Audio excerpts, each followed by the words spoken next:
Good morning, ladies and gentlemen.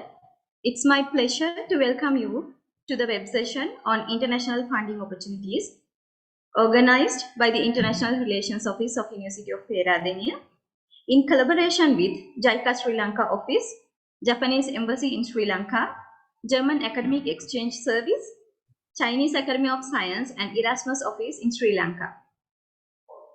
There will be a total of 4 sessions to discuss the funding opportunities for research funding, funding for capacity building, and funding for higher studies. Representing JICA, Japanese Embassy, DAD program, and Erasmus Plus program. I'm Shamali Tennakon from the International Relations Office, and I'm happy to be your host in today's program. It's 9:05 a.m. and we are about to start the session. Please be kind enough to turn off your video and microphone, and please feel free to put your questions in the chat section below. At the end of each session, we will try to provide answers to them as much as possible. First, I would like to invite Professor W.M.T. Mudhujith, Deputy Vice-chancellor, University of Peradeniya, to deliver the welcome address. Over to you, sir. Good morning. Thank you, Shamali. Good morning, everyone. The Director INRO, Professor Neil Allis, Directors of Postgraduate Institutes, Deans of Faculties, Heads of Departments, Center Directors, resource persons joining from different countries, fellow academics, and all other invitees. First of all, let me thank first the INRO, headed by Professor Neil Allis, and the INRO team for organizing this international week, which is started yesterday and which is spanning over 5 days and goes up to 25th of this month. And in fact, it's a pleasure to address you all on the second day of this International Week 2022. Now, understanding the importance of internationalization, the University of Peradeniya established Director International Relations way back in early 2000, as I remember. However, for different reasons, that position did not exist beyond 3 years. Now, afterwards, this International Relations Office, although the name changed with time a number of times, was again established in 2014, and the founder director of the center was none other than Dr. Nanda Gunawardena, who enlightened us on internationalization and globalization yesterday at the opening session. Now, it started functioning very well, did lots of work, and now the International Relations Office, in fact, shouldered not only international relations, but also the research component as well. So understanding the gravity of this international relations, the University Council in late 2019 decided to separate out this research function from international relations. And as a result, the INRO was mainly made responsible for international relations. Then from Dr. Nanda Gunawardena, baton was changed to Professor Shamin Jinadasa, and again to Professor Neil Allis, who is heading the center right now. So first of all, let me congratulate the Director INRO and the team and the university in general for organizing this very important event. Now, why this internationalization or globalization is important, especially in the context of today? It's very important for us to have collaborations with foreign universities, foreign research centers, institutions, so that we can trap lots of granting opportunities. This is especially important in today's context because we are now facing the severe economic downturn. Therefore, our local funding sources such as from NRC, NSF, they are fast dwindling. Therefore, it's very important for us to tap international funding sources. Well, it has not been new to University of Peradeniya. I can mention few mega projects and the way that university benefited due as a result of this international collaborations. For example, the dental teaching hospital, first ever dental teaching hospital established at University of Peradeniya, attached to the Faculty of Dental Sciences long ago with the aid from JICA. Then in 1998, I can remember a huge, the all of equipment, laboratory equipment was received in 1998. With that, the capacity building, the capacity of research increased a lot way back in 1998. Another recent example I can point out is JRDC, geared towards water research, was established as a tri-party agreement among Chinese Academy of Sciences, University of Peradeniya, and Water Board. These are just to name few examples. Erasmus Plus has been tapped by University of Peradeniya, and lots of work has been ongoing at the moment. So this exposure to foreign setting and the staff student exchanges, collaborative work, networking, all these are very important for us to stand abreast of the rest of the universities in the world, and especially important for us to increase our ranking, which is very important these days, as was highlighted by yesterday's speakers, especially by Professor Don from London School of Hygiene and Tropical Medicine.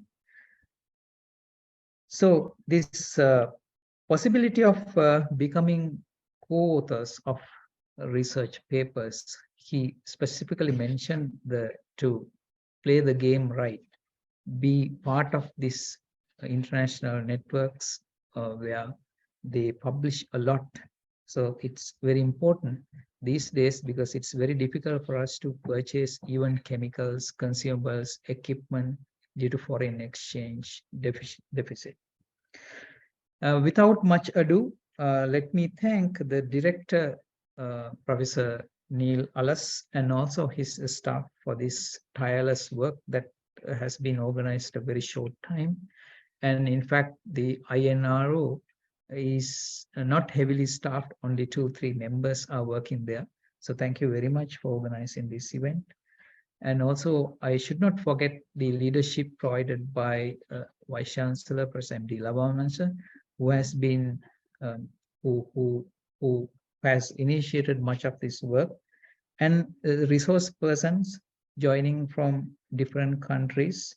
Especially, I should thank the embassies of India, High Commission of India, embassies of Japan, Russia, and New Zealand located in Sri Lanka, Erasmus Plus program, Chinese Academy of Sciences, DAD program, JICA, and all other help institutions that have come forward to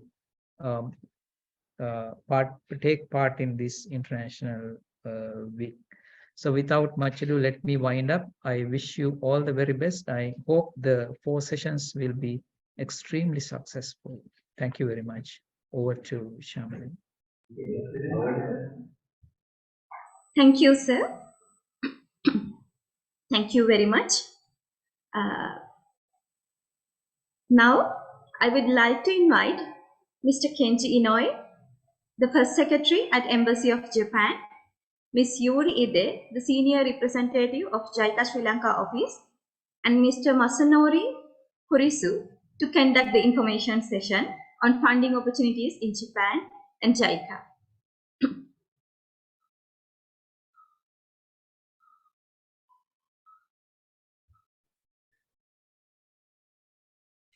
Hi, good morning, everyone. And my apologies for the rather cluttered background.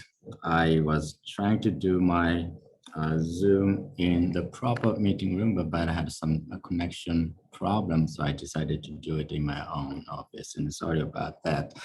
My name is Kenji Inoue. I work for the Embassy of Japan here. I joined the Embassy of Japan in Sri Lanka in August this year. And I'm in the public relations and cultural exchange section of the Embassy of Japan. So I'm still, I've been here only for 3 months right now, so I'm still relatively new here, and I'm still going over the learning curve, learning about Sri Lankan culture and Sri Lankan people and everything. Given that, thank you very much for inviting me to the University of Peradeniya International Week, and I congratulate you on the successful convening of the International Week, and I am very honored to be part of this wonderful program. And thank you, JICA, for reaching out to me, asking me to do some presentation on the Japanese government scholarship program. So without further ado, I would focus on the topic that I was asked to do, which is the Japanese government scholarship, which what we call mixed scholarship. Mixed stands for the Ministry of Education of Japan. And we have been doing this mixed scholarship program for quite a while, since 1954. Let me see if I can share the PowerPoint presentation with you guys.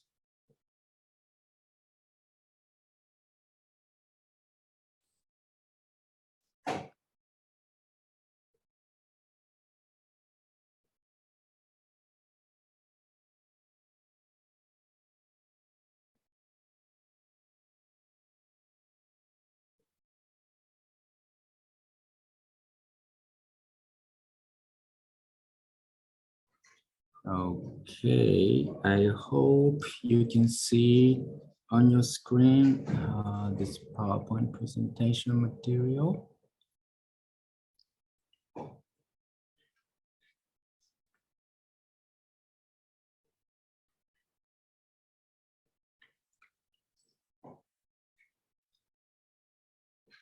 So as I just said, the government scholarship program was established in 1954. So it's almost 70 years old. So very, very long-standing program. And I think it's one of the government of Japan's successful international programs. Since the inception of the program, we have taken in more than 75,000 students from all over the world. Roughly 160 countries have participated in this program, and they have completed a successful academic studies and researches in Japan.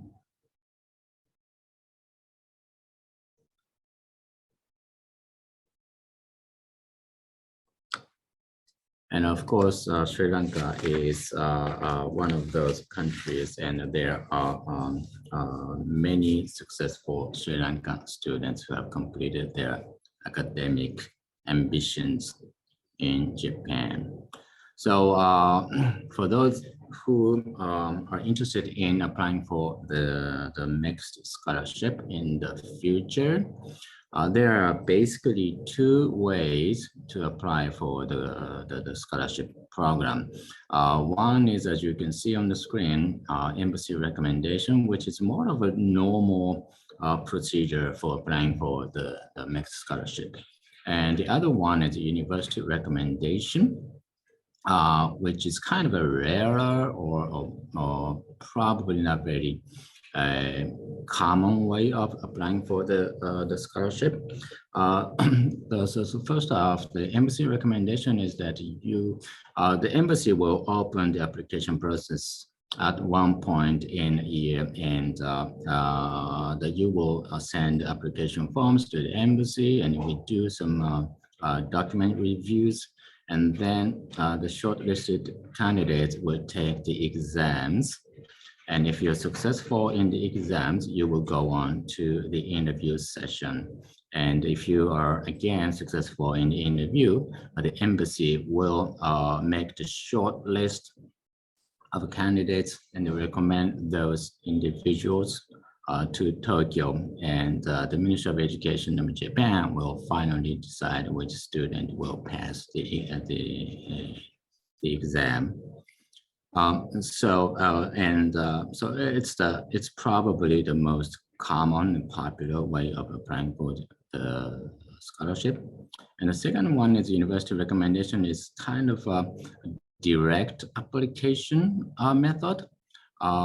Each candidate has to have a connection with the Japanese university, and then you need to get a sort of an informal agreement between you and the accepting university. And then that university will recommend you to the Ministry of Education for granting a scholarship. So it's not as common and it's not as easy as, as the embassy recommendation. You basically need to have an established connection with the Japanese universities, and you have to have the good reputation by the Japanese university, and they already need to be willing to accept you as a student, scholarship student in that specific university. And it's highly, highly competitive. So I think 99% of you, if you want to apply for the scholarship, you will probably go through the embassy recommendation process.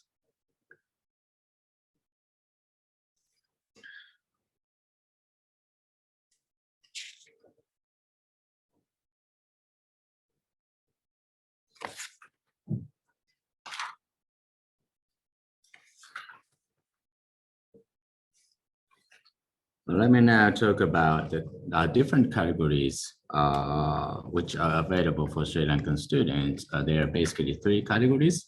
One is research students, which is the master's degree level. So you have to have the bachelor degree before applying for this category. Or at the time of going to Japan, you have to have the bachelor's degree. And the second one is undergraduate students, which of course is for the undergraduate level. And the third one is College of Technology students, which is kind of a college and freshman, sophomore year equivalent of university. So these three categories are listed on the screen in the order of the master's, undergraduate, and college level. So these are the three different categories that you can possibly apply for when you want to get the scholarship from Japan. And the master's degree level, which is the research students, in this category, you have to be under 35 years of age.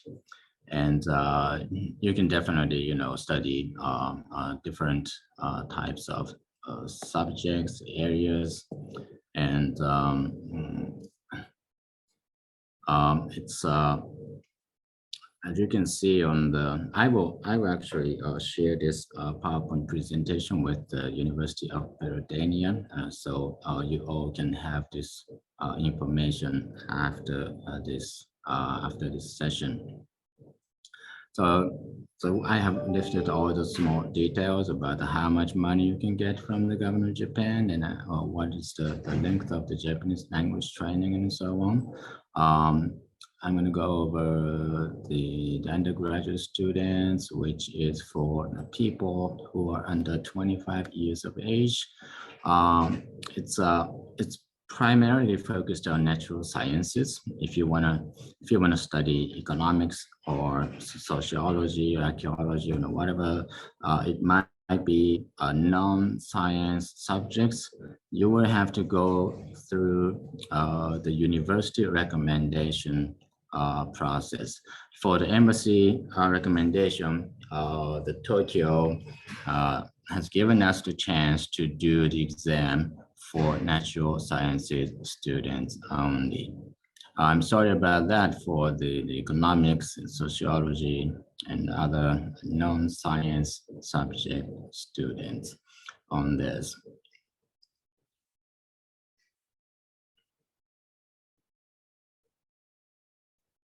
And the College of Technology students, again, you need to be 25 years of age or below. And which, of course, as the name suggests, it's also the science-focused category, mechanical engineering, electrics, electrical and electronic engineering, and so on, as you can see in the fields of study section of this table.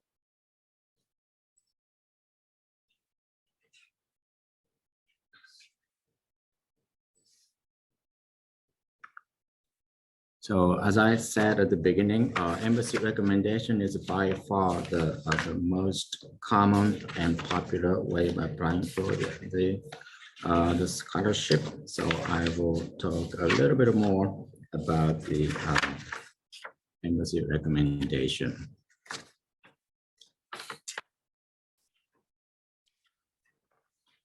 This is basically an year-long process, which begins at the end of April, basically. The application will be open at some time in April, which is the beginning of the Japanese fiscal year and also the school year. So we will announce the opening of the application process through our web page and Facebook and another social media, and we will also share that information with universities, some notable universities that has the history of sending great students to Japan, including the University of Peradeniya. So you will definitely get that information in advance of the opening of the application. And we're going to close the application process at the end of May. And we do some document reviews of your application documents, your study intentions, and school grades, and so on. And we will narrow down the long list to a somewhat shorter version of the candidates. And the end of June, the people or students who have passed document reviews will be notified of the test date. And the different categories will do the different tests. I think I will talk a little bit about that in a couple of minutes. But you're gonna have to do the paper test, the written test of the English language, Japanese language, and some other subject matters such as math, sciences. And if you do well, and there are two categories, requirements to pass the written test, which is that you passed a certain minimum standard level. You have to go over that level. And also there's a competition among the other students. So you have to be good enough to pass the minimum requirement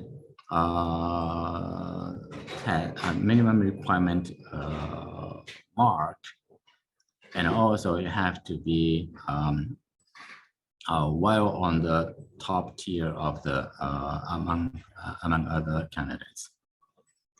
And then if you're successful in this paper test, you will be notified of the interview date, and you will be asked to basically, in most cases, you are asked to come to the embassy and or somewhere at the Ministry of Education of Sri Lanka, wherever is specified for this purpose, and you will go there and take the interviews.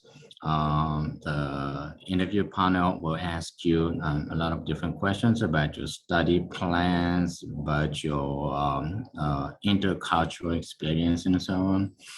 And then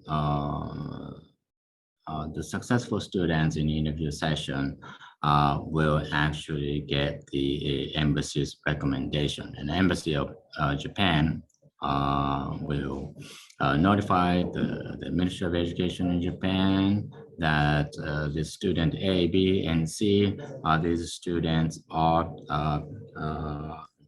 have done the exams and interviews, and they have met the standards of this mixed scholarship. And basically, you know, if you have come to this point, you are very much likely to be accepted by the Japanese universities. So, but the process takes some time in Tokyo, and finally in January the next year, the embassy will get the final notification, final results of the selection process from the Ministry of Education of Japan. And if you are successful, you will be notified of your being granted a scholarship sometime in January the next year.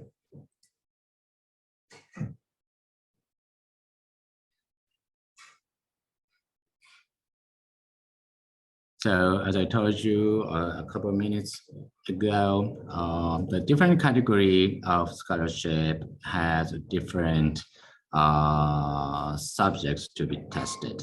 So for the research student, you need to take the English and the Japanese language tests only. And College of Technology and undergraduate, these two categories are for science students. So along with English and Japanese, you will be asked to do the chemistry or physics, mathematics, all of those science-related subjects as well.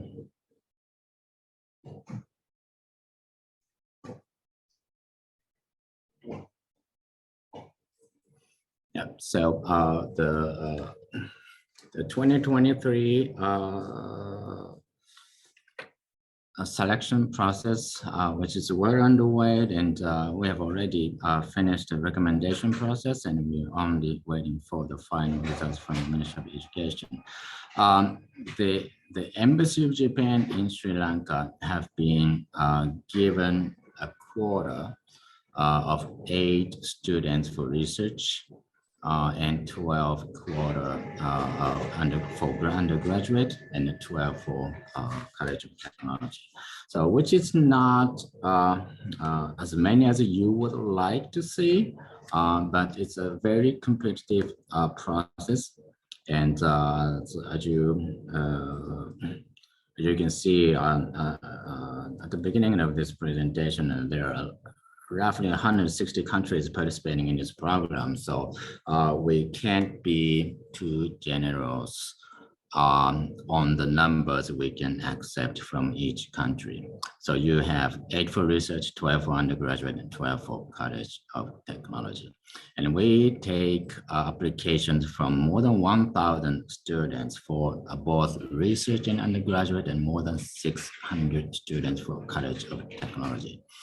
And as you can see at the bottom of this table, the 8 have been recommended for the research student category, and 7 have been recommended under undergraduate, and only 1 College of Technology. So as you can see, the discrepancy between the quota given to Sri Lanka and also the number of nominated students. The research students, we have 8 quota and 8 nominated, so that's fine. But for undergraduate and College of Technology, there are discrepancies between these two numbers. The reason being as I told you a couple of minutes ago, the minimum requirement for the paper test, you have to pass that level. And if we don't have as many students as we are given by Tokyo who have passed that certain level, there is no way we can recommend up to the quarter numbers given for Sri Lanka. So what is noticeable is that College of Technology, we had only 2 students pass that minimum requirement. So we interviewed those 2 students and 1 have passed the interview, and so the only 1 have been recommended at the end. So it's a very, very competitive process. It's like less than 1% of the students would actually get the scholarship.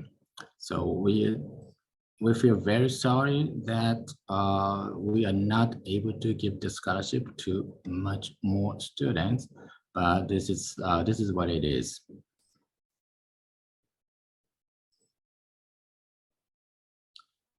And as you can see, the list of people who have been probably some of the most successful Japanese scholarship awardees since the beginning of this program in Sri Lanka. And then we have Professor Sampatha Maratunge. I apologize for the typo here. I'm sorry about that. Who is the chairman of the University Grant Commission, and also the Vice-chancellor of the University of Colombo, Dr. Karnaratnan, and then all of these, popular, famous names in the academics and also in the field of Japan-Sri Lanka relationship. So we are very proud that the next scholarship recipients have been very, very successful coming back to Sri Lanka after completing their study in Japan. And most of them continue to dedicate their efforts and commitment for education as a whole, and also fostering Japan-Sri Lanka academic relationship. And sometimes they will also dedicate their private time doing things like cultural exchange and so on. So these people are the true foundations of Japan-Sri Lanka relationships. So we are very proud of them, and we are very appreciative of what they have been doing.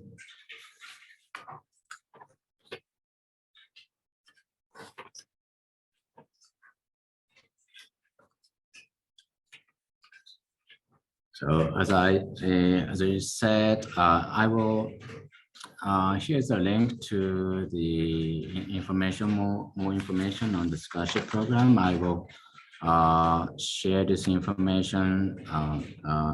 This PowerPoint presentation. I'm going to share it with you after this presentation, and you will definitely be given an opportunity to explore more on this program.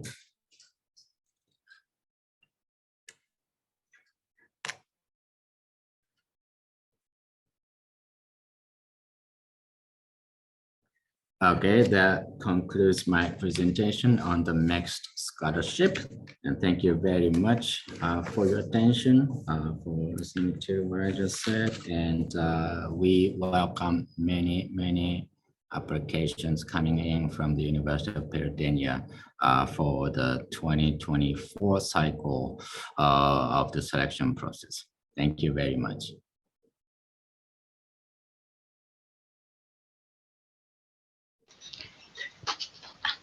Thank you, Mr. Inoue. Thank you very much. Hello, everyone. This is Yuri from JICA. I would like to move on to the presentation from JICA.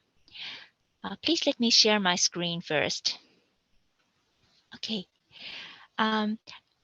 Again, I'm Yuri Ide, the Senior Representative of Japan International Cooperation Agency, JICA. Today, I would like to introduce about JICA and our program called JICA Development Studies Program, JICA DSP. And I would also like to talk about our joint research program, SATREPS. Actually, I was planning to have my colleague, Mr. Chris, to talk about SATREPS, but unfortunately, he cannot join us for some urgent matters. So I'm not an expert of SATREPS, but please let me explain about SATREPS today. Then please let me start from a quick introduction of JICA. JICA, Japan International Cooperation Agency, is the Japanese government agency to implement the official development assistance in the development countries. Actually, we are the biggest bilateral development cooperation agency in the world.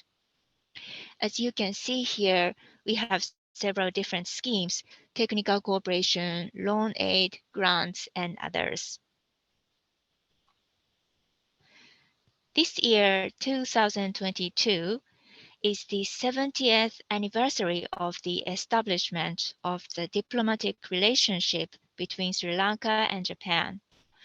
JICA also has nearly 70 years of history in Sri Lanka, and we have worked with the government of Sri Lanka and the people in Sri Lanka on many projects for the development of Sri Lanka.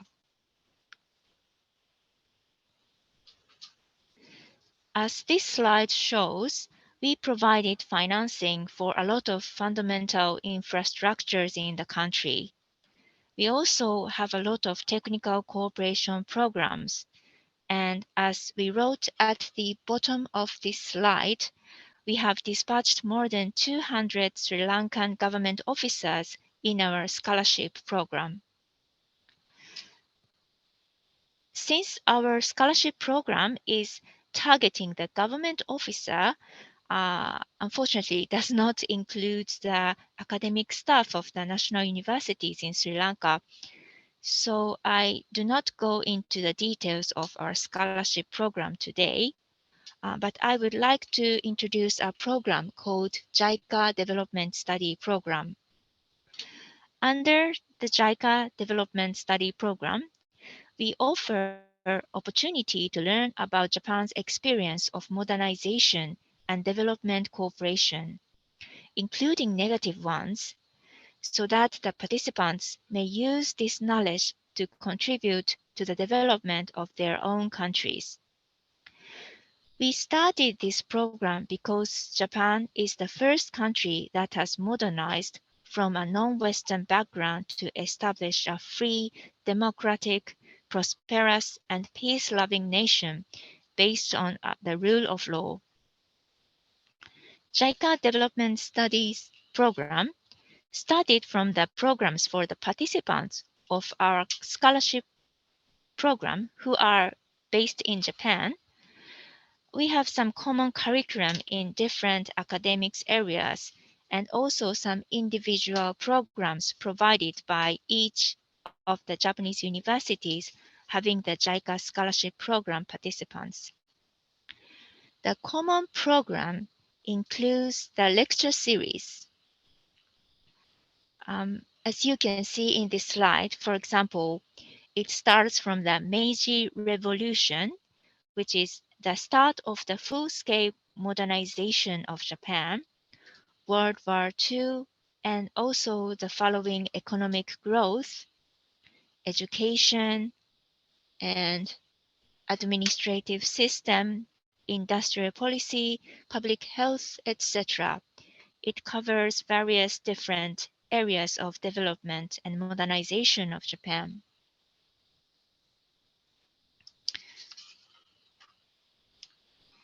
From last year, we have expanded this JICA Development Study Program in collaboration with the leading universities in our partner countries.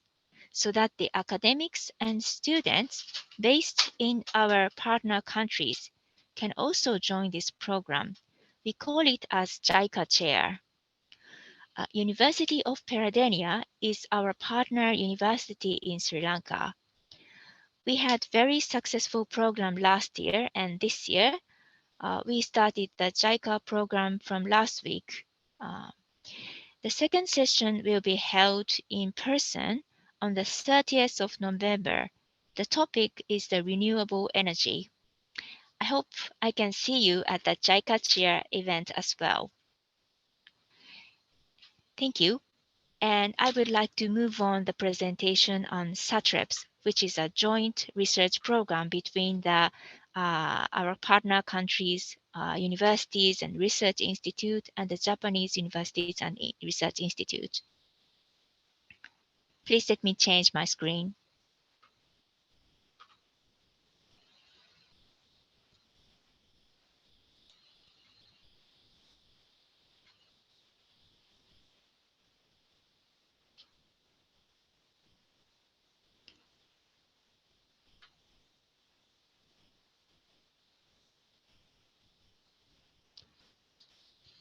So please let me talk about SATREPS.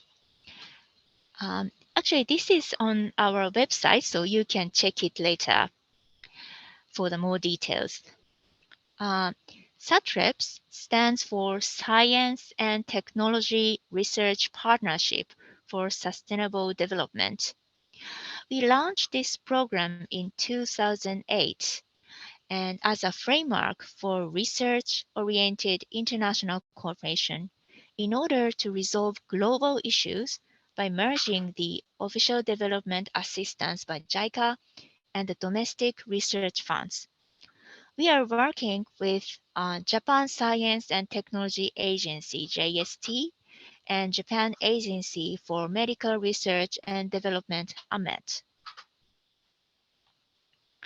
The objectives of SATREPS are to enhance international cooperation on science, technology, and innovation, and we address global issues and advance science by developing new technology, new knowledge, and innovations. And SATREPS is also implemented for the purposes of the capacity development of the scientists in our partner countries. The main targeted areas of SATREPS are the following 4 areas. First, environment and energy. Second, bioresources. Third, natural disaster prevention and mitigation. And fourth, infectious disease control.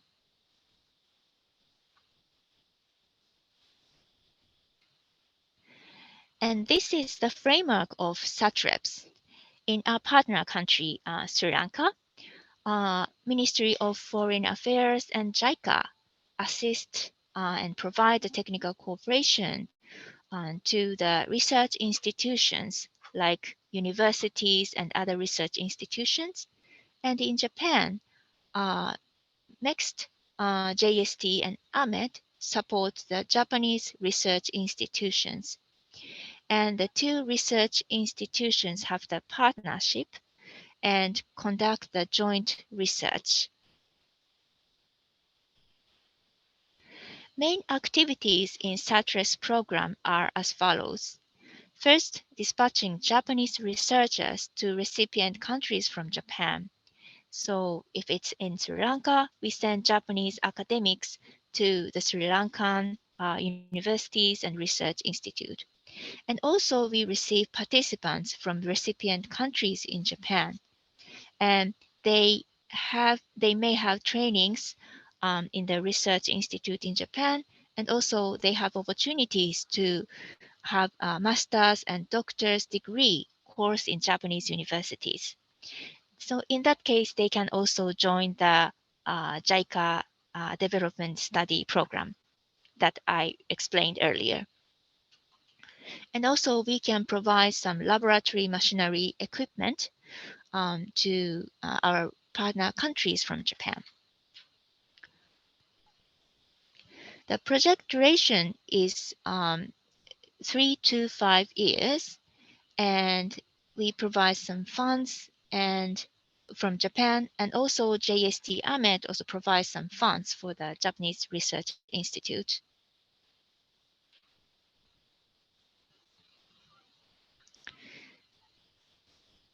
And this is the mechanism for the application to SATREPS.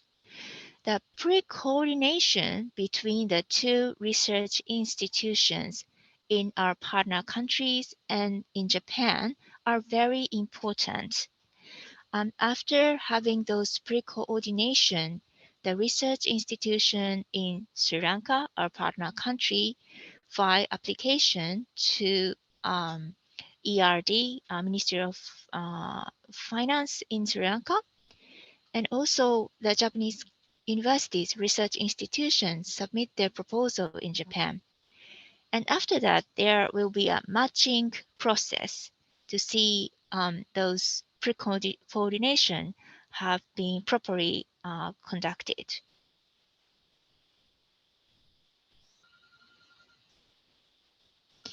And after the application, there will be a process of the assessment of the project by the government of Japan. And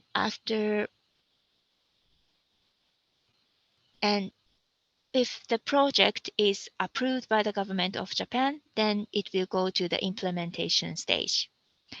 For your information, last year we have about 60 applications from all over the world, and the government of Japan approved about 12 projects in total.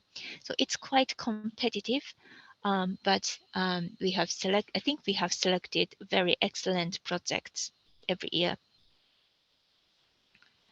And this is this chart shows the implementation process of SATREPS. So after the approval by the government of Japan, we will conduct detailed planning survey to decide the detailed activities and purposes of the projects, and record the result of those detailed planning survey and the detailed plan of the project on the record of discussion. This is the sign of RD here. And then we start the implementation of the project and continue the monitoring during the project period.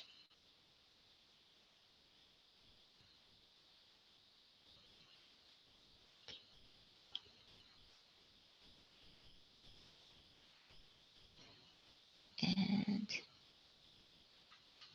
this slide shows the general timelines of the SATREPS. So we issue the invitation to recipient countries to apply projects to Japan, usually sometime between September and November. And the project selection process takes place between December and April. And the government of Japan's approval is notified in May. And after that, we conduct a detailed planning survey and sign on the record of discussions and start the project implementation. So it's a long period from the application to start the implementation. And before that, you need the prior coordination with the Japanese research institutes. So thank you very much. This is the overview of the SATREPS program. We hope we will have a lot of good applications from the research institute universities in Sri Lanka, like University of Peradeniya. Thank you very much.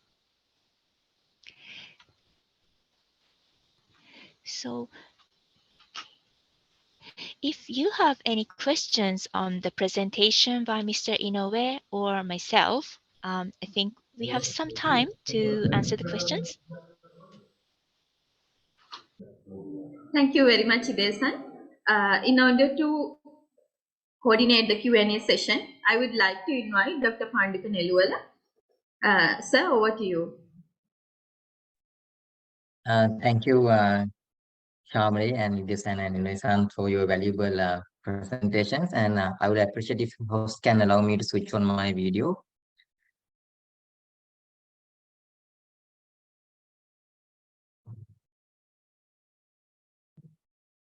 Right. So in the meantime, we have already one question for Mr. Inoue's presentation. That is, do masters or PhD students need a Japanese supervisor identified before starting the application process? That is one question from Ms. Tilini Anuguma.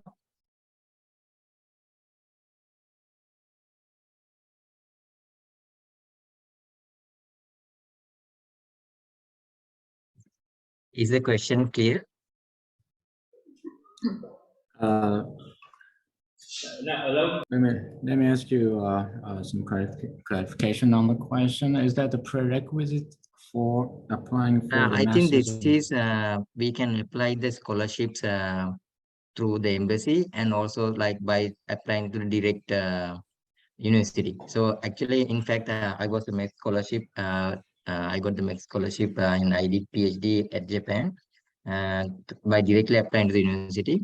And here, I think I like to know your suggestion whether the students should contact a supervisor before applying to the university recommendation, or they should wait until they get some results. And on the other hand, for the other option, if they are applying through the embassy, like by sitting the written exam, do they need to contact a supervisor before that application, or can they apply? Can they contact a supervisor, a sensei, after the selection? Thank you very much. Thank you very much for the question. And the students can always initiate the application process by applying to the embassy anytime, and the application process is open.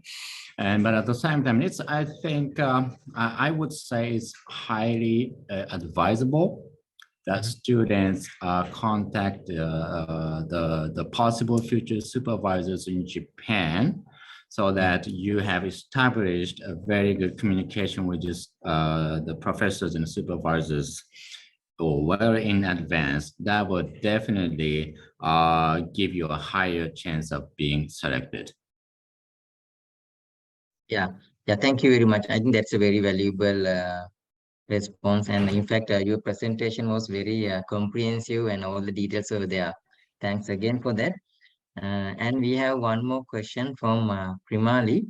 That is for the, I think for the JICA JDS presentation for the SATCREPS board.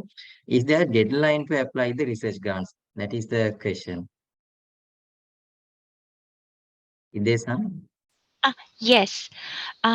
This year, the deadline to submit the SATRES application to ERD was, I think, the end of September. Right. And it's every year it's announced on the ERD website. So please carefully check it.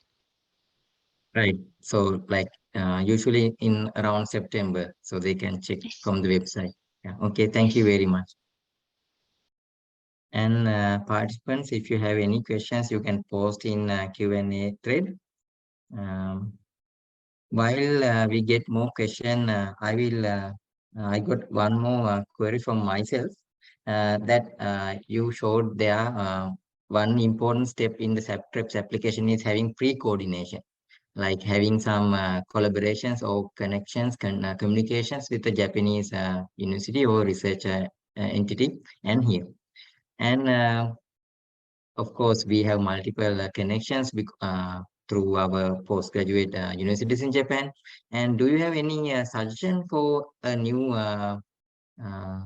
applicant, like who are going to apply and what they should do to have pre-coordination? Though does JICA support like some introduction to some of the universities, or through the embassy, are there any programs? Thank you very much. Thank you very much. Of course, JICA has a lot of very good working relationship universities. So if you can consult with us on any specific topics, we may consult with our headquarters or our our colleagues in Japan working with universities, but probably more personal relationship through the scholarship program or the program through the MEX program. Those relationship between academics would be probably more helpful, I think. So through those relationship you have built through the next scholarship program or JICA scholarship program, please keep it and keep the communication with the academics in Japan. I think that would be the most helpful one, I think. Sure, yeah, I think that is the best way. Thanks again for the valuable feedback. And I think due to time restriction, we might need to wind up the Q&A session, and maybe I will take one more question. This is regarding the types of higher study opportunity. I think there are 3 types. We can go for masters, postgraduate, and also there is a term called a research student. So that is a relatively new term to Sri Lankan community.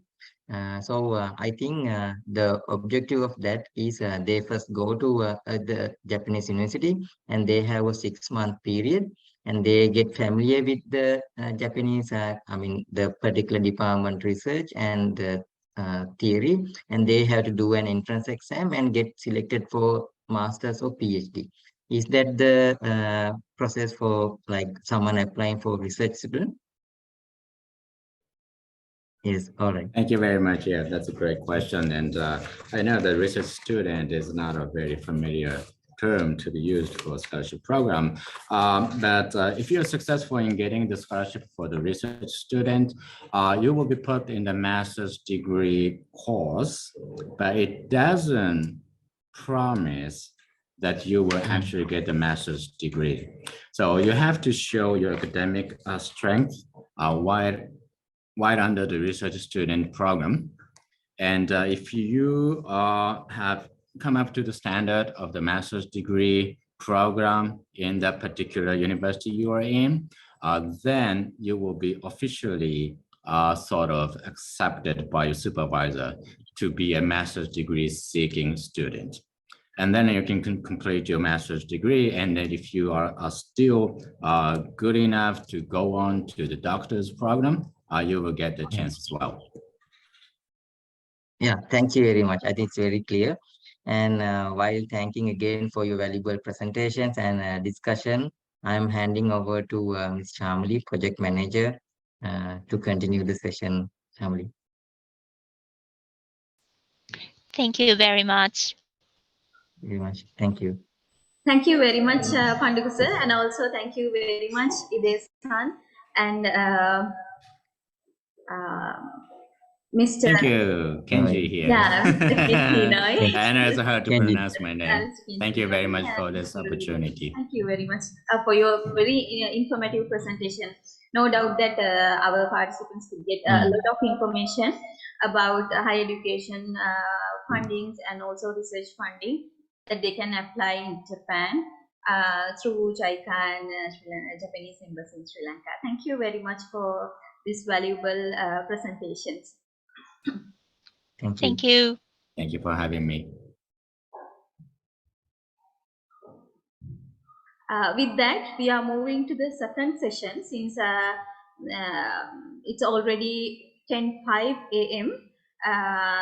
We will start the information session regarding the JICA regarding the DAD program. Now I would like to invite Mr. Nadeesha Palliyaguru, Information and Office Manager, German Academic Exchange Service, German Embassy, Colombo, to conduct the information session on funding opportunities under DAD program.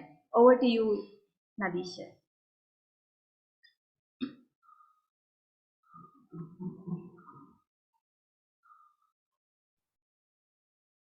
Thank you very much, Shamali. Shamali, I need your support here. Can you please confirm whether you can see my slides and you can hear me well? Yes, we can hear you well and we can see your screen. Thanks a lot for that confirmation.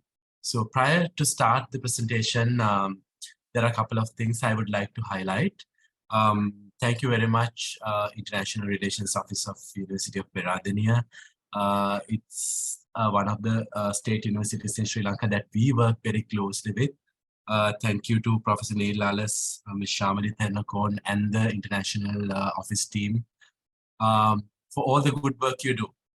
And at the same time, prior to start this presentation about research and study and research opportunities in Germany, I also would like to highlight in the beginning of our presentation, we'll be mostly focusing on opportunities available for bachelor's, master's, and PhD students. But in the latter part, we'll also be talking about research opportunities available in Germany, research collaborations that University of Peradeniya can think of, postdoctoral opportunities. So basically the presentation will be catering for a vast audience. Moving on, to talk a bit about this organization, DWD is the organization that brings me here today. DWD promotes international exchange of students and scholars. At the moment, we have 68 offices worldwide. And we also provide information and counseling about German higher education system, studying and research in Germany, support the internationalization of German universities, and also we promote German language and German studies abroad. And also DWD funding concern, our mobility or our budget is mostly spent on mobility of students and scholars. So at the moment, we are the largest funding organization in the world. To be the largest funding organization in the world, you must be wondering how we got our money or how we are getting our money.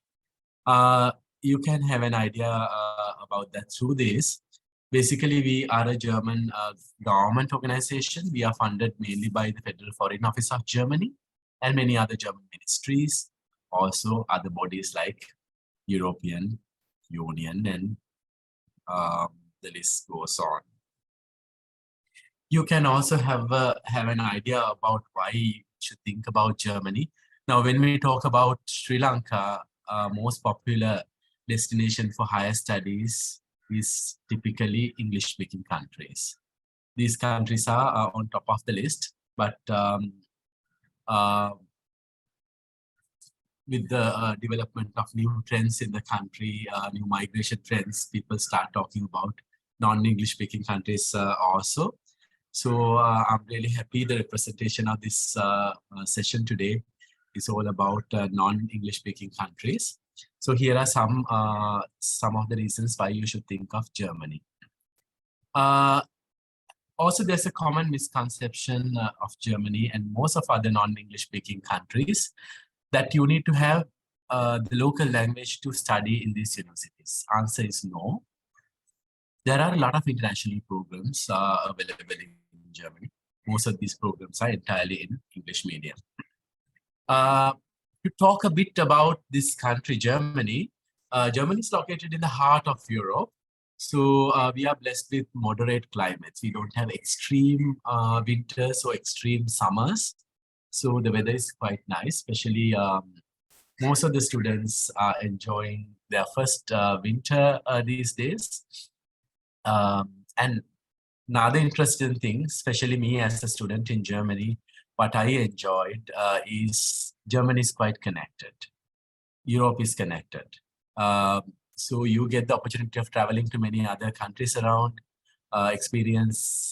you get also the opportunity of experiencing new cultures. Sometimes to travel from one country to the other, it takes few minutes, and sometimes you can even walk to another country.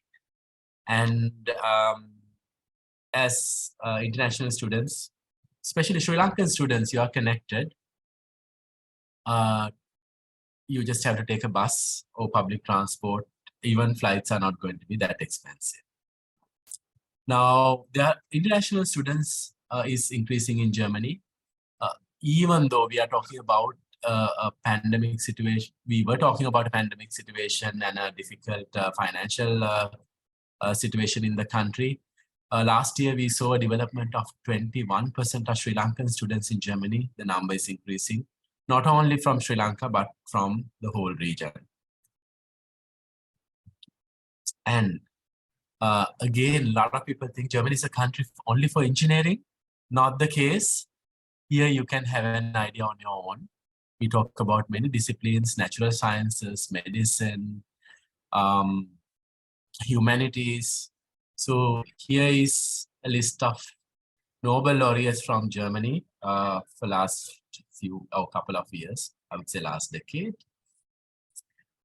The most interesting thing about German higher education is it's entirely free. You don't have to pay anything for a German university. I'm talking about 90% of German universities, only with the exception of the state Baden-Württemberg. And for universities, you have to do a semester contribution. This is not for a university, for the student body. And you get many things in return. You get transportation free of charge. You get discounts for movies, theaters, student activities. Even if you're going out for food or drinks, you get discounts as a university students. That's why you have to do the semester contribution. The highest is 350 universities, but the average is 200 euros per semester.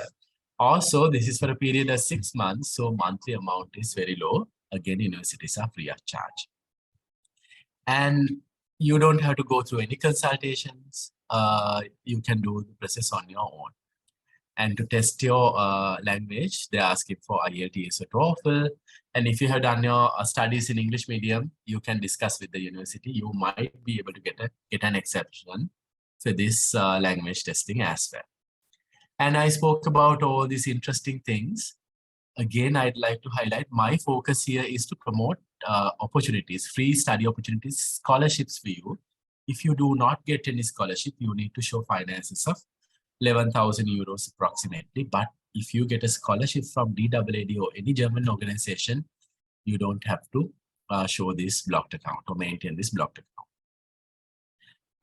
As a student in Germany, you also get the opportunity of working part-time.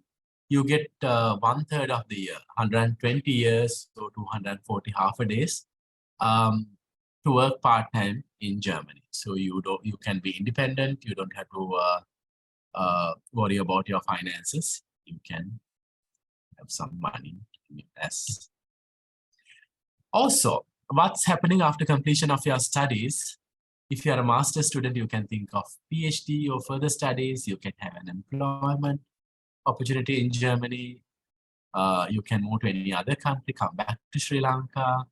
And another interesting thing about startups, so you can start your own business in Germany. This is also quite possible in Germany. I will stay a couple of seconds here. You can take a snapshot of this.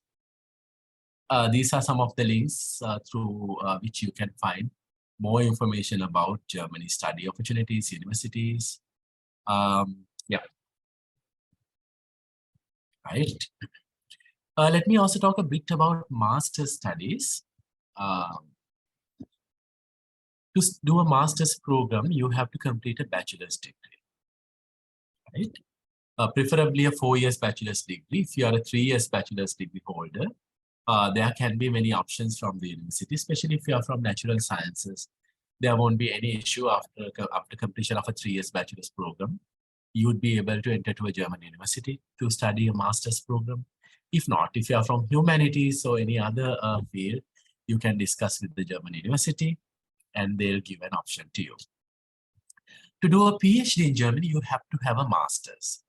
In Germany, you don't have the privilege of skipping a master's. If you have a first class of a bachelor's degree, you have to have a master's to apply for a German university. Publications are not a must, but if you have, that's a plus. Now, I'm sorry, this slide may not look very clear to you, but let me explain that. Now, talking about higher education in Germany, especially PhDs and postdoctoral studies, the common institute is universities, basically higher education institutes, universities. Other than universities, there are also non-research institutes. We'll be talking about that a little later. These are not universities, but they have the privilege of offering PhDs and postdoctoral degrees. There are also companies and industries that they can offer also PhDs and postdoctoral degrees. But these opportunities, the last option is limited only for those who are employed in these organizations already. Now, for an example, if you let me go to the first option, university is very simple. It can be University of Bremen. So here we talk about 400 plus universities. Non-university research institutes, it can be Max Planck Society. Since we are going to talk about that later, I won't discuss much. Companies, it can be BMW, BASF, the Nike or popular German brands we talk about. These organizations have a separate research and development department. So this is where they focus on researchers. Also, to talk a bit about publicly funded research institutes in Germany, there are over 1,000 research institutes, and you can see the investment per year. This is approximately 110 billion euros, and this is 3.2% of our GDP. And there are so many researchers working. Let's talk about that. And now, you know now about DAAD. We are the largest funding organization, but we are not the only funding organization in Germany. There are so many other funding organizations. You can have a look on that. Mostly I'll be promoting today about funding options available in DAAD, but all these organizations, we work together. So if you want to know more, you can log into our website, or you can have a look on our funding database. You can have a clear idea about opportunities, funding available through this organization. So basically, once again, we are on non-university research institutes. Max Planck Society is one of that. You can see at the moment there are over 15,000 researchers are working in different topics. So the focus of Max Planck Gesellschaft or Max Planck Society is basic research. And at the moment, when we see the history, about 22 Nobel laureates in the field of natural science since 1948 are produced by this Max Planck Society. And Max Planck Society also has branches in different other countries. To talk about the next organization, Helmholtz Association, again a German research institute, and this is the largest German research institute. Basically, Helmholtz Association runs important research infrastructure and large-scale research facilities. Basically, accelerator systems, experimentation facilities, research vessels. So there are so many programs going on. At the moment, there are approximately 11,000 or 11 to 12,000 external scientists from more than 130 nations are using this research facility in Helmholtz Association.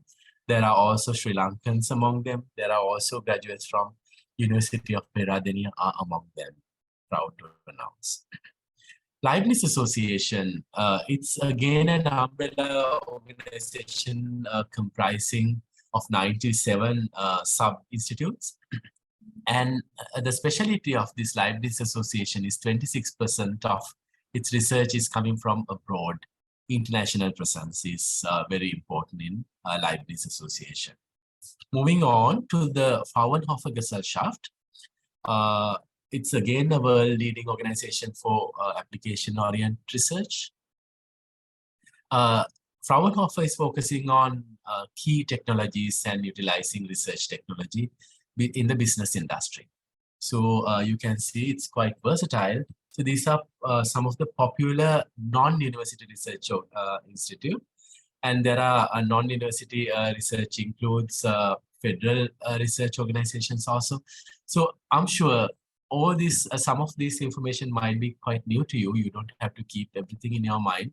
What I want to highlight is in Germany, the opportunities, research opportunities, grants, employment opportunities as researchers, PhD opportunities are not centralized to one organization. Even though we are a separate government organization, we would like to highlight opportunities are spreaded all over the higher education network of Germany. Now, going back for PhD in Germany, there are two kinds of PhDs, individual and structured programs. Let's talk about funding also. See whether there's any funding opportunity for you. Again, before moving on, I'd like to highlight these are some of the key or some of the popular grants among Sri Lankan students. There are hundreds of research grants available from DWD, and even more opportunities are there from other German organizations as well. So have a look. Maybe the opportunity which is quite relevant to you will not be addressed here, but stay in touch. The first grant I have selected is the development-related postgraduate program called EPOS. This is a master's grant, the master's or PhD grant. You can log into the DWD Sri Lanka website, and under funding or under scholarship, you can see these grants. If you need more information on this, you can log into our website. So there's a list under EPOS grant, a lot of programs. Even though you see this as one grant, there are so many sub-grants under it. These fields include medicine, hydrology, engineering-related sciences, media, journalism, environment-related. Likewise, there are a lot of programs. Have a look. We also have a grant at IIT Bombay. Even though we are a German organization, we promote this grant also because funding is coming from Germany.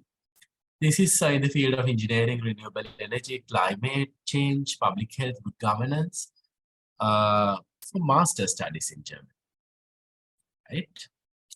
And also we have the same program at IIT Bombay for PhD also.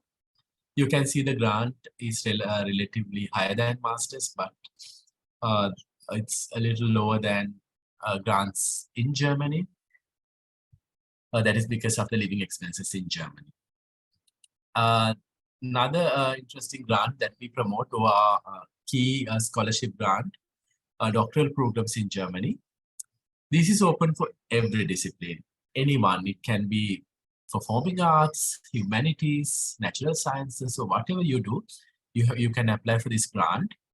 You need to negotiate with a German professor and have an acceptance if you are preferring the individual approach, or if you want to go for a structured program, you can log into our international programs database and select a program, apply.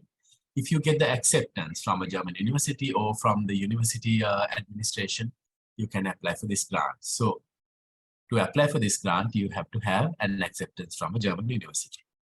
Same like that. The second grant, binationally supervised grant for PhDs, this is also the same process. So these grants are for those who have started your PhD in a Sri Lankan university. If you have started your PhD in a Sri Lankan university, you can spend 1 or 2 years in Germany. For that also, you should be in touch with a German supervisor. And you can see the grant, application method, deadlines, everything remain the same. And the final degree awarding body will be your local university, the Sri Lankan university. Right. About funding, I mentioned you earlier. Now, same like DWD, there are many other organizations for fund. One is DFG. DFG is because of its name, Deutsche Forschungsgemeinschaft. And there are also a lot of funding available in different disciplines. They also research different institutes and individual grants also. This is also a publicly funded organization. And the other organization I'd like to present is Alexander von Humboldt Foundation. Alexander von Humboldt Foundation also is quite active in Sri Lanka. Even though there's no representation, we also have a lot of graduates from University of Peradeniya who are funded by Alexander von Humboldt. Humboldt Foundation funds individuals, not projects. So here we talk about top-class international researchers through funding, also available for excellent young researchers. And there are certain programs like Humboldt Professorship. And another interesting thing about startups, you can see facts and figures of startups in Germany. This is also quite interesting, new, recently developed, and it's quite trending now. And if you want to apply for a visa, you can apply from the German embassy in Colombo. In Sri Lanka, German DAAD, German Academic Exchange Service, is considered as the education wing of the German embassy. We are located also in the German embassy. You can have an online appointment with us, or drop us an email, send us a Facebook message, or connect us to any social media page. We are present. You can write to us. This is the easiest way. If you can write to us. We also have different sessions catered. Especially, we have matchmaking sessions if you are interested in a university collaboration with Germany. We also have PhD research proposal writing workshops. We also have separate sessions for masters and PhD students. So stay connected.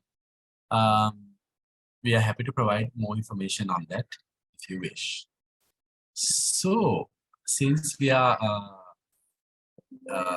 in the end of our presentation today, if there's a question, I kindly request you to post it in the Q&A.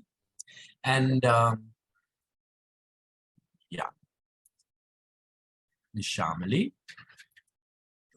Thank you very much, Mr. Nadeesha, for your very informative presentation on funding opportunities for higher studies in Germany and also for research opportunities that are available in Germany, and also the students and staff members who are studying in Sri Lanka, which they can apply for grants. Thank you very much, Mr. Nadeesha, and let's move to the Q&A session. If you have any questions regarding that program or any other programs regarding applying for higher studies in Germany or getting research fundings, you can post your questions in the chat section.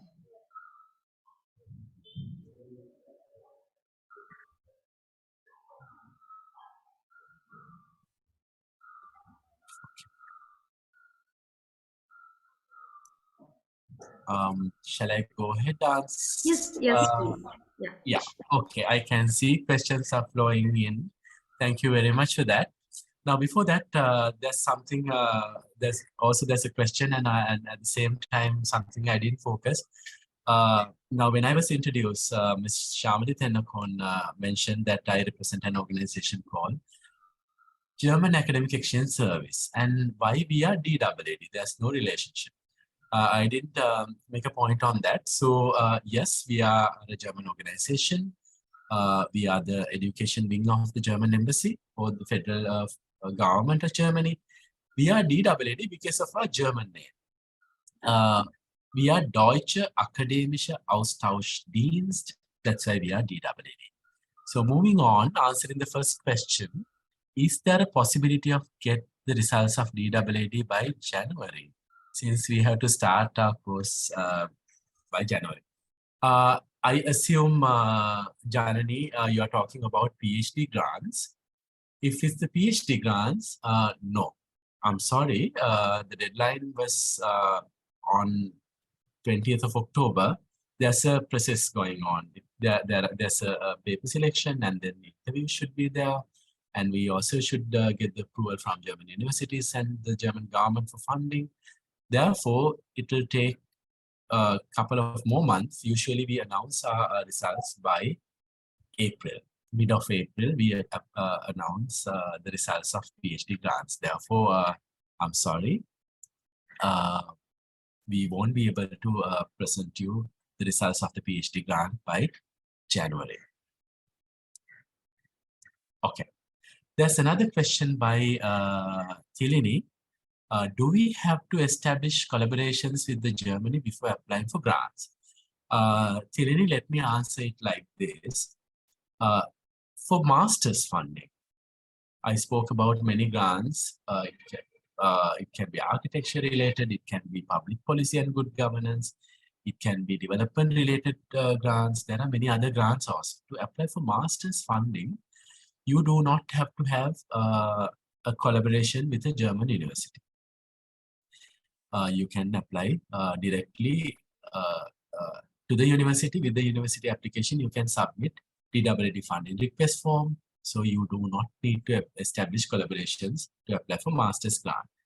To apply for PhD, for both grants, PhD grants to do the full program, 3 or 4 years program in Germany, or to do the binationally supervised PhD program, there are 2 ways of going about it. Number one, you can go for the traditional approach. You can approach a supervisor. You can first develop a research proposal or at least an outline of your research, and then you can write to supervisors in your field, those who are working full-time in Germany, in a German research organization or a university. Write to them. If they're okay with your research proposal, they'll communicate with the university, or most of the universities, professors have the right to offer PhD positions. This is number one. To go about that, yes, you need to stay in touch with supervisors or professors in your field in Germany. That's number one. And in my presentation, I mentioned about structured PhD programs. Now, if you're going for structured programs, you really don't have to establish a collaboration with a German university. So you can log into the International Programs Database of Germany and search for PhDs. You apply like another bachelor's or master's students to this structured program. And if you get an admission from a German university, still you can apply for a PhD grants. So in that way, you really don't have to establish collaborations with German universities or German supervisors. So answer is very depend on the situation. But Telene, if you have any gray area, or if you need more information about PhD opportunities, how I can approach a supervisor, from where I can find this information, you can reach out to us. You can talk to DWD. We are happy to provide more information on that. And since you asked this question, yes, most of the PhD positions are not structured, they are individual PhD programs. So to find supervisors, you can log into our website, DWD Sri Lanka, and download PhD brochure, PhD information leaflet. There we have given a couple of databases through that you can identify supervisors in your field. So that's the answer for Tilini. I'm happy there are a lot of questions. There's another question. Information you projected said that it was 20th October is for the deadline of PhD program. So is it impossible to apply for the PhD for next year through DWD? Yes, it is possible. It's a cycle. Every year on 20th October, we announce DWD grant. We announce the PhD grants. We open the portal about 6 weeks before the deadline. So deadline for next year, 2023, is 20th October. So you might have to wait for sometimes approximately 10-11 months. Next year also you can apply. And at the same time, adding that, taking the opportunity of Sumudhu's question, it is not only DWD who are having PhD openings to study in German. The process is almost the same. Documentation concern are also the same. You can apply for other funding organizations also. There's an organization called Friedrich Naumann Foundation, FNS Sri Lanka. They also have a PhD open. And there are organizations like Rosa Luxemburg organization, again a German organization. And many other research organizations also have scholarship openings in different days. Mostly it's on August, September, and October. Stay in touch with these organizations also. To summarize the answer for Sumudu, you can apply next year, 2023, August. It can be 15th or 20th October. Mahasen's question.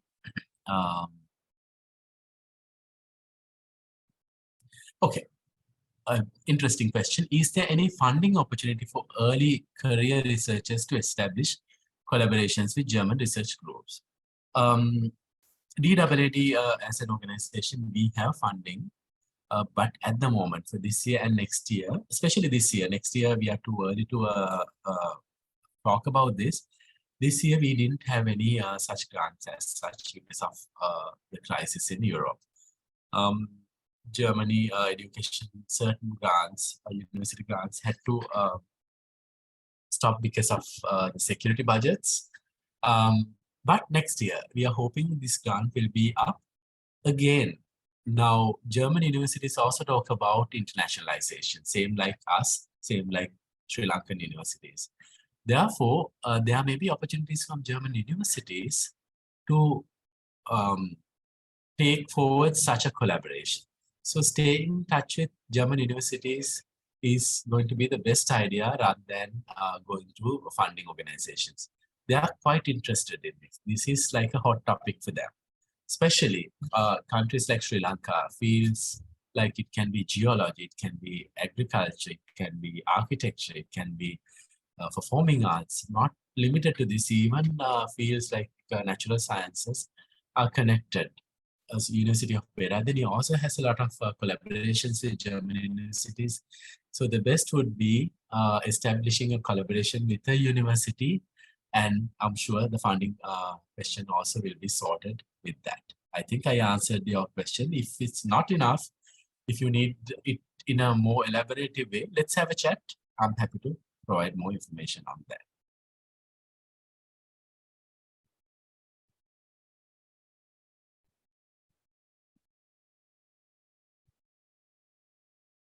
Okay. I think Tilini's question was also similar to that. I hope I answered that question. There's a question from anonymous attendee. Okay. Yes, the question is there a website to know more about research grants in Germany? Can private institutes apply for this grant? Yes, private universities can apply for this grant. And let me also give you the link for that.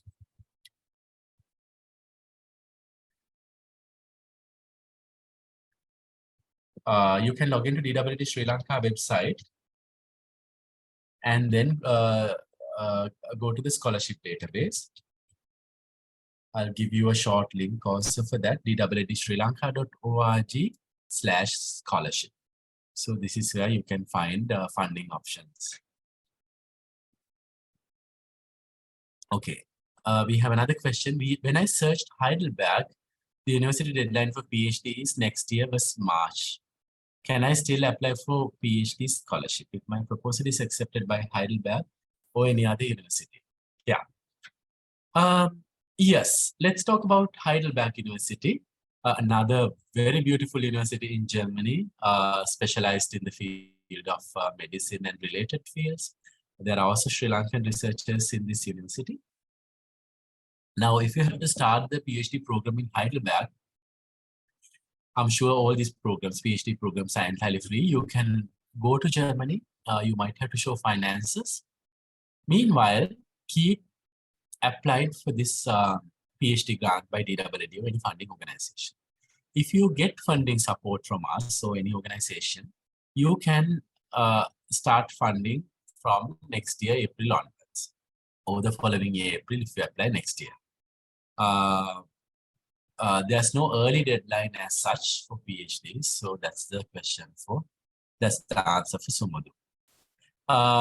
If the university, most of the universities do not specify unless it's a structured program. All these universities are aware of DWD grants, therefore they have set their deadlines accordingly. So if there's any university or university professor who's willing to sponsor, who's willing to work with you as the supervisor, you can start funding anytime. Usually in German university, especially PhD funding, is all around the clock. Anytime you can start your PhD. I think I answered that question.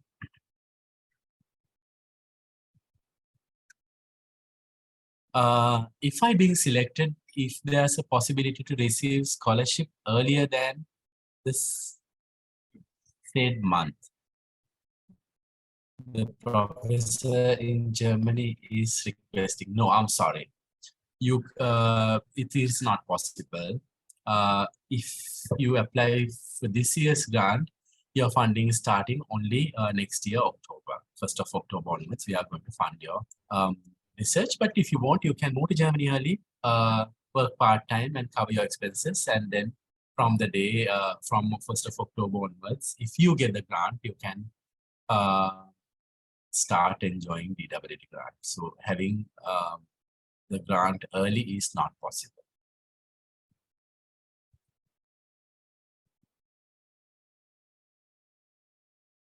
Okay, Ravindu's question, thank you. Is it better to have work experience or being a fresh graduate to have a better chance of getting selected to a German master's program? To answer this question, now, if you want to study an MBA program in Germany or economics related program, they always ask for 2 years of work experience at least. So in that case, it's good if you have experience. And for most of other programs, if they do not specify work-related experience, it's not really mandatory. And you don't get a special weight if you have work experience, especially these universities concerned. But practically, if you are in a field where there's a lot of practice involved, for an example, it can be agriculture, it can be even natural sciences, it can be chemistry. If you have an exposure to the industry, that will be always a plus point when you continue your studies. But you won't get special credits or extra credit if you have work experience, unless they are specified. That's the answer for Ravindu. Okay, I can see a question from question about postdoctoral opportunities. How to apply for postdoctoral opportunities? At the moment, we don't have postdoctoral opportunities through DWD, but I recommend you to stay connected with BFG and Alexander von Humboldt Foundation. So these are the two popular institutes, organizations offer funding for postdoctoral research. This is also for many fields. It can be definite. That's for every discipline. So visit their websites. You'll find more information on that. We also have a question about GPA requirement to study in a German university. There's nothing as such. Germany has a separate credit system called modified Bavarian system, that depend on the university also, but that's the most common thing. You have to submit your results to German universities. They'll do the conversion on their own. Basically, there's no GPA requirement as such.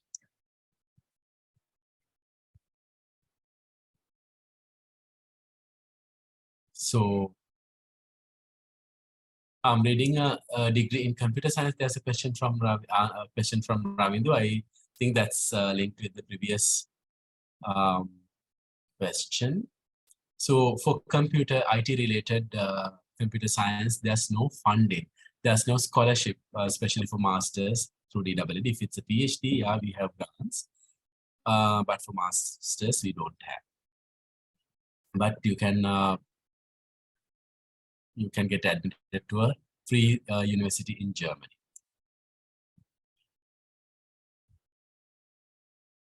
Mahasen, thank you very much for your feedback. Appreciate that.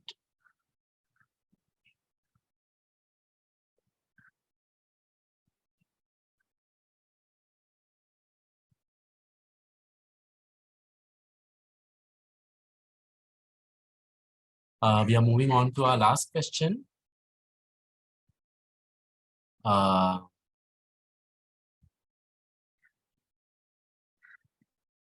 Okay. The last question, I can spend few minutes on that. The question is, I have completed my master's here in Sri Lanka. I'm a little stuck with how to apply for a structured PhD program. Could you please guide us how to do through an example? Okay, all right. And also information on how to reach out to DWD. Structured PhD is very easy. You don't have to worry a lot. So I assume you have completed your master's studies and bachelor studies. And so what you have to do, you have to log into the international programs database of DWD. Let me give you the link for that. It's dwad.de/IDP. dwad.de/IDP. When you're on the international programs database of DWD, you can see bachelor's, master's, PhD programs available in German. If it's a PhD program available there, all these programs are structured programs. Only structured programs are available on this international programs database, dwad.de/IDP. So apply for the university. It's very easy. Mostly it's through the university portal. You have to upload your documents. And then after the selection process, they'll tell you, okay, we have admitted you to the program. As simple as that. And then if you have an admission from a German university to do your PhD program as a structured program, you can apply for DWD funding through our portal. Deadline is 15th or 20th of October. That's about the structured PhD program. And to reach out to DWD, drop us an email or give us a call. Our numbers are available online.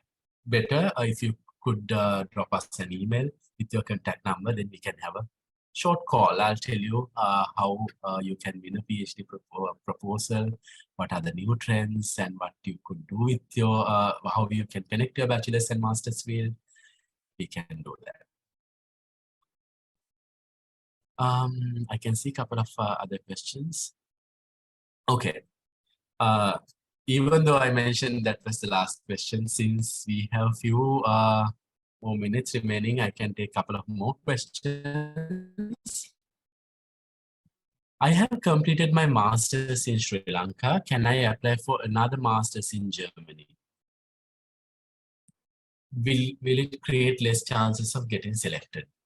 You can apply for a second master's program, but you have to prove why you need a second master's also. I assume you can hear me well. I just got a pop-up that my internet connection is not that stable. Shamali can... okay, assuming you can hear me, you can apply. Yes. Great, thank you. Thanks a lot, Ms. Shamali. Basically, you can apply for the second master's. You can always go for a separate master's program, which is not similar to your first master's program. But here I would like to highlight, you can't change fields in Germany. If you have studied microbiology, a bachelor's degree in Sri Lanka, you have to do a microbiology master's program. In that way, Germany is not quite open still about changing fields. But when you are in PhD, you can go for a multidisciplinary approach, which are quite appreciated. So, Pavitrani's answer, I answered. You can go for the second master's. But when you write the motivation letter to the university, you have to highlight why you need the second master's also. Ravindu, get in touch with me. I told all the social media pages are up. Drop me an email.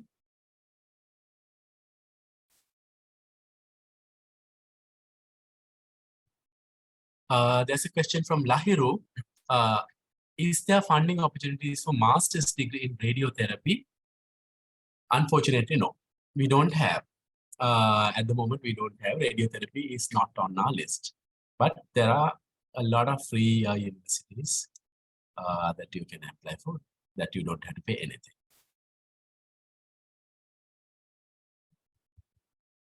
Right, I think Ms. Tennakoon, we have answered all the questions. We are a few minutes earlier than scheduled, but still, we can wind up this segment of DWD funding. So till then, if you have a question, as I mentioned earlier, drop us an email. Yeah, so Vile's wishing you all the best, and hope to see you in Germany. And the happy news is a number of grants from Sri Lanka are increasing every year. Last year, we announced the number of scholarship grants for Sri Lanka is more than 30, which is a big development compared to many other years. Even especially PhD grants are increasing every year. And the specialty is every year, somehow there's at least one graduate from University of Peradeniya. That's because of the good work of the international office, I'm sure. So wish you all the best and all the success for everyone, and have a nice day ahead.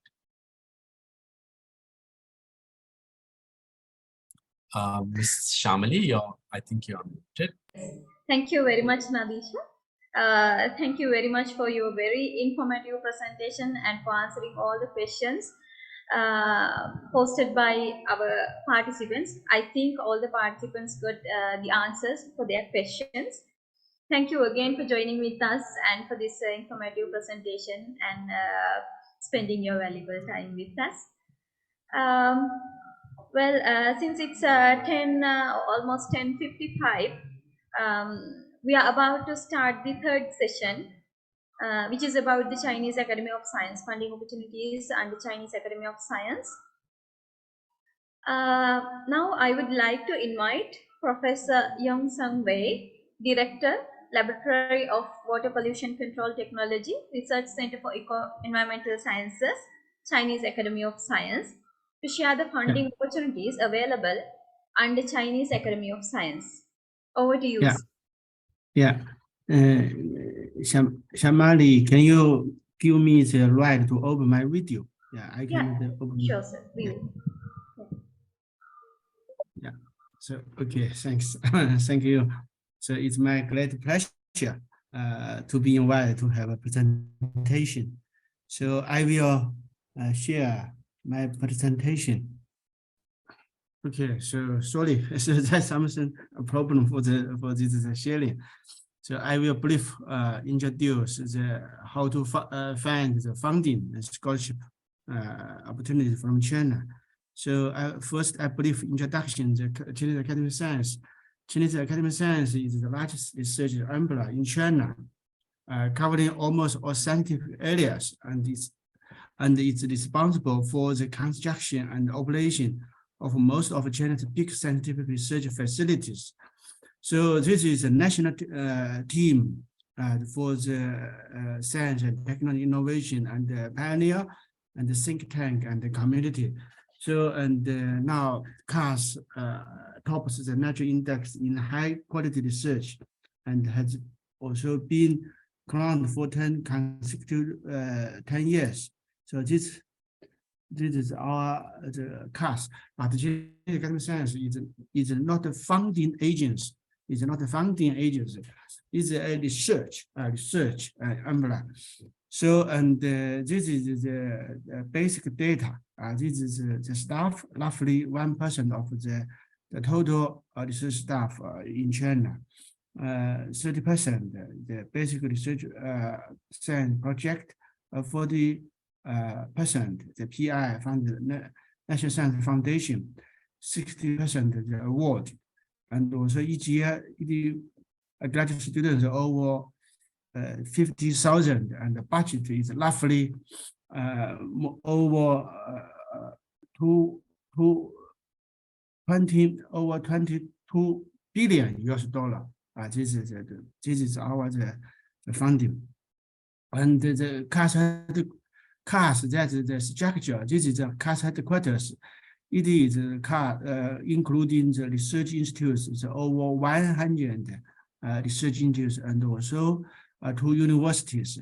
So one University of CAS, one University of Science and Technology of China, that's 2 universities.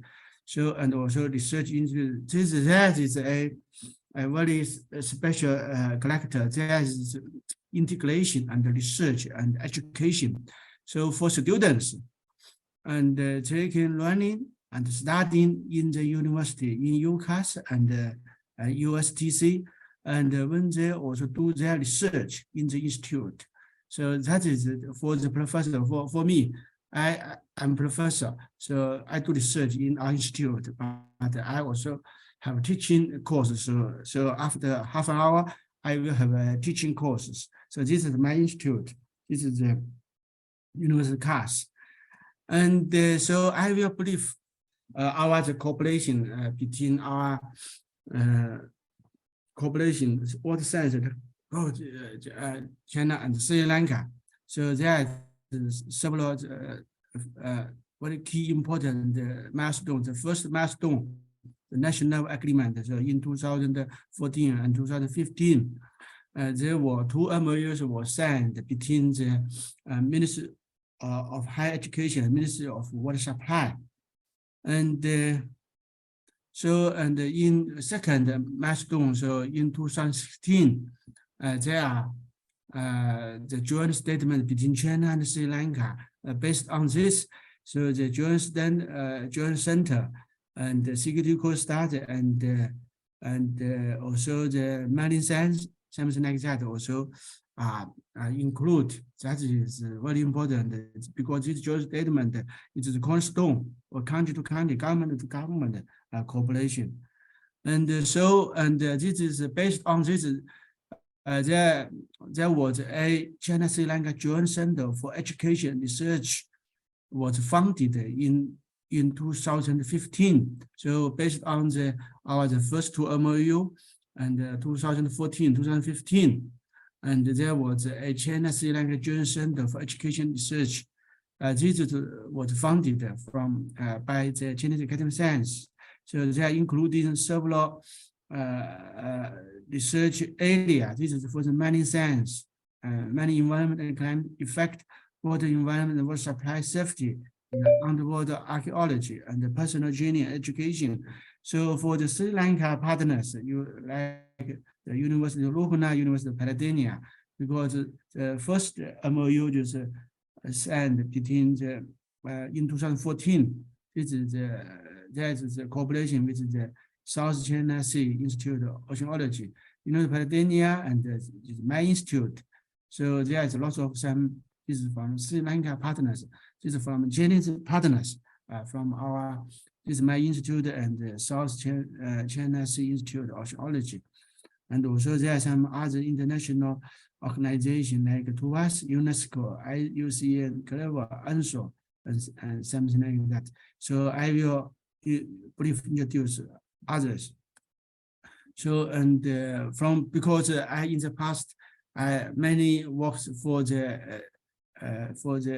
JRDC, just established JRDC, which is China Sri Lanka Joint Research and Demonstration Center for Water Technology. So, and that is already done. So, and this project was also awarded the best project in 2020 in Sri Lanka, and it located in the UOP campus, and the construction area is 5,000 square meters, and the investment from the China Grant project 85 million RMB, and including 16 million RMB of instrument. So operation and management, 3 parties, CAS, Water Ministry of Water Supply, and UOP. Okay, that's it. And for this JRDC, so we focus on the CDU core study, safe drinking water supply. And for the CER is there also many science, many cooperated with the University of Louvain. So both for this cooperation, University of Peradeniya. So we also have the education and training program. Yeah. So and for example, in the past, there are lots of students studying in class for the many science, many major from University of Louvain. Okay, this is Louvain. You can see that is the student for the many science, and this is for the water science and technology. Many from the University of Peradeniya. So there are over 34 serious master PhD, and now I have 11 Sri Lanka students under my supervision. So since 2010, each year we have Pi-5 fellowship. So I will show you. So this yeah, most of students are from University of Peradeniya, and also 6 European professors are awarded Pi-5 fellowship. And this is 2017-2018 Pi-5 fellowship from the University of Louvain, and these are from the University of Peradeniya, UOP. And so now he is working in Beijing this year. And this is a new award. Okay, this is all 6 professors and scientists are from University of Peradeniya. And this year also the Madhu also awarded the fellowship, the fellowship for the young scientist, and so that will be good. And for the students studying in class, there are also some news report from Sri Lanka media.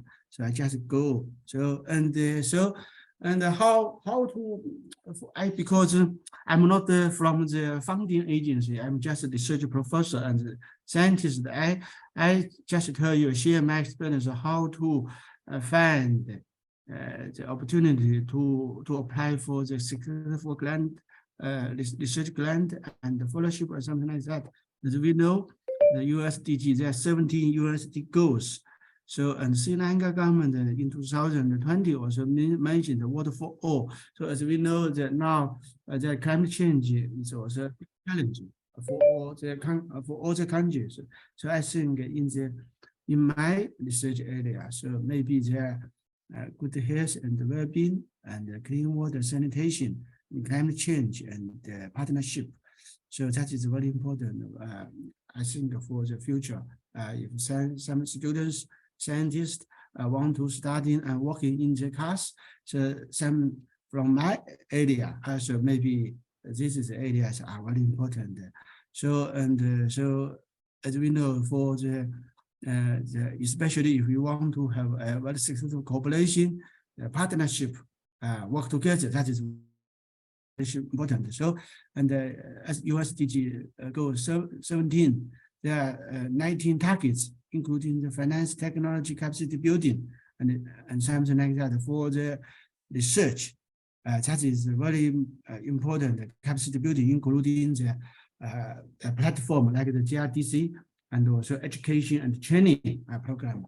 This is through the North-South, South-South, and the jungle cooperation. So I think this is for our future cooperation. We are not from the funding agency, but we are from the research. So I just share my experience. And so I think I think that is there are several key issue for so I think that is very important for the key issue partner, this is finance. If you find this key issue, also find a good partner, the finance, that will be good. And also because based on our very good cooperation with the GRDC UOP, so there's also lots of scientists from UOP. They also can recommend some young scientists and talent students. That will be a good way for you to find suitable partners from China and the class. That's good. So there are several key programs for the international research cooperation. One from the most Ministry of Science and Technology, China. Each year, the ED will issue the international cooperation program, but this is based on the different programs. So each year we will check So, but it's not so easy for internet for foreigners. But for us, each year we check if there's anything. And added for the National Science Foundation from China. So this is also generally based on the ballot, the MOU, or sometimes there also international program. But this, for the National Science Foundation of China, they have some plans for the young scientists 1, 2, 3. That's just like a postdoctor and a young scientist. This is also very good. So each year, it can apply for competitions. Very tough. So you need to find a host and host institution, and to apply for this. So this is very. And other thing for the scholarship study, for the Chinese government scholarship, Chinese Scholarship Council. So each year they will apply for. So next year, this is in the February 15. So next February 15, this is their stipend, 5,000 and RMB, and so and for the PhD for master, 3,500 RMB, and this is for the onshore scholarship. This is also very important. So this each year call for the application, and this year for the I'm sorry, this is 23, not 13. This is 23. So it's February 15, the deadline, February 15. So I think that is also very good. You can to apply for this is the stipend, roughly 7,000 Chinese RMB months salary. So that is be good for the PhD, and this is for the master. So you also can for young students, they also can apply for this one. This is also for the UCAS scholarship, and they also can apply for it similar, but the financial support it's less than the onshore scholarship, and the similar to the Chinese government scholarship. And also there are some China aid program that is very big. Generally, it will be from the engineer project, the China International Development Corporate Agency. That is not so easy. The GIDC will financial support from the China aid program. So this is from our side to apply for. So, and this is not so easy. And that is generally should be government to government. And also that is it's not so easy, but we are happy. So GIDC was awarded such a program. And so I think for the international research proposal in China, so for this proposal, there are several key parts: why, and what, and who, and how. So that is all for this. So you should be discussed with your host partner from China. So that is very, very important, because you need to, based on the key issue, and the science key issue or technology key issue. So I just go quickly. So I just make an example for our GIDC Corporation. So from the idea to success, GIDC, just water science technology. So in 2013, so Dr. Veale told us about the CKDU and also related to the water supply. Since then, we sent the MOU 2015, and also set up the framework, and then apply for the proposal, prepare the proposal to apply for the China grant project. Since then it's finished, and that is good. And at the same time, we also apply for other research program. So other research program from the research program, this is for the construction and the research program. So this is the key issue, the CKD, the burning issue in the past.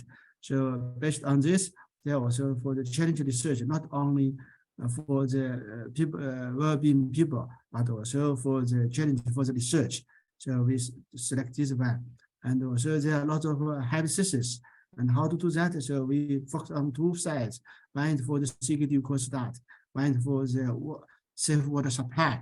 So based on this, and so based in the past that we get lots of financial support. So for this China grant project from the Ministry of Commerce, which is 81 RMB, and this CAS program for this from CAS. So each year So we get lots of financial support. This financial support still provided until 2025. And also the CAS research project and joint research national foundation. So MPI and Professor Shami also at the Sri Lanka side. Yeah, there are 4 projects, and we also some Chinese company donation some instrument for the water quality, some analysis. So good key issue, good partner, good action and implementation. So we can get lots of financial support. So, and for example, this is our the joint research project. I cooperate with Professor Shami and Dr. Veale and Professor Lohan. So we use this as the topic for the safe water supply, membrane folding mechanism and control high pressure jet membrane process, and EDR, purifying groundwater, DOM, high hardness. So this is a long time, a long title, but this is very successful. We such project was awarded. So this is our research project result. I don't mention too much. So for the DM ground, we first reported such research result. We also do lots of water quality groundwater atlas for the NCP and in the water city and JICA region, and also do this is TLC, and also to develop the technology and the demonstration. And so that is really successful. So this is continuous and also comprehensive cooperation, and not only for the research project, we also the capacity building and joint research, technology development and demonstration. And that is really successful. So, and also I think for the future. And today there's JICA and DADD and also other financial agencies. So it's possible. So we hope we can, based on our cooperation with Sri Lanka, we would like to promote the multilateral cooperation with different countries to focus on the Sri Lanka some key issue in the water supply and water environment and water and health, something the key issue. So that would be very good. We can link together, work together, China, Sri Lanka, Japan, and Germany, and other countries.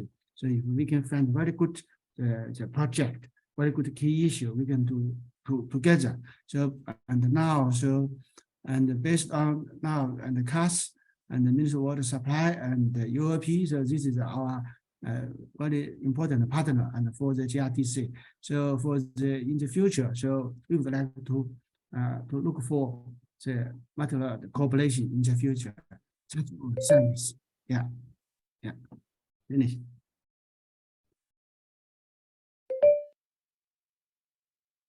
Shamali, can you hear me? I finished. Yeah. Thank you very much, Professor Yuansong. Thank you for your very informative presentation. I think our participants got a lot of information regarding the funding opportunities and the Chinese Academy of Science.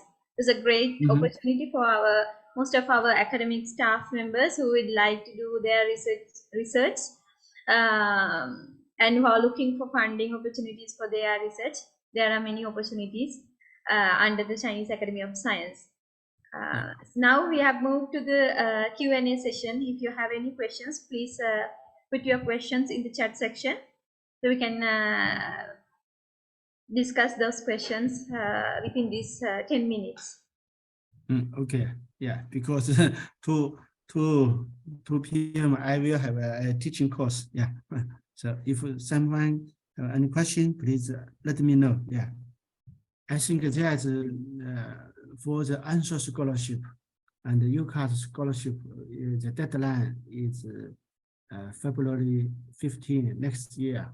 So now it's in the call for application. So I can share my slide, which is the Shamali.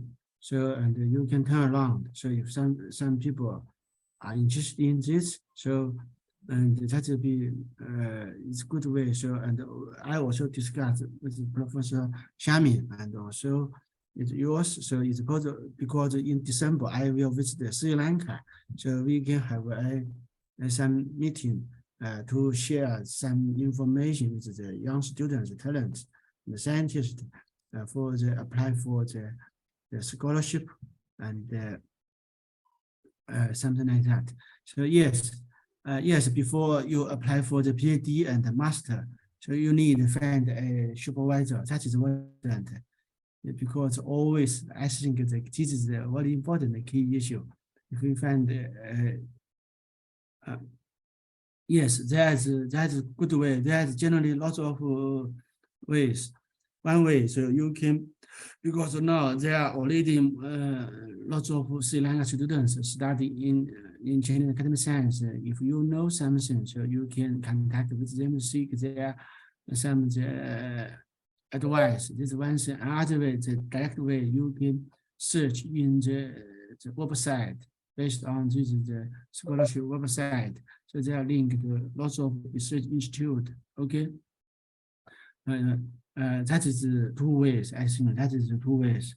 Okay, based on your research area and most from search in the internet.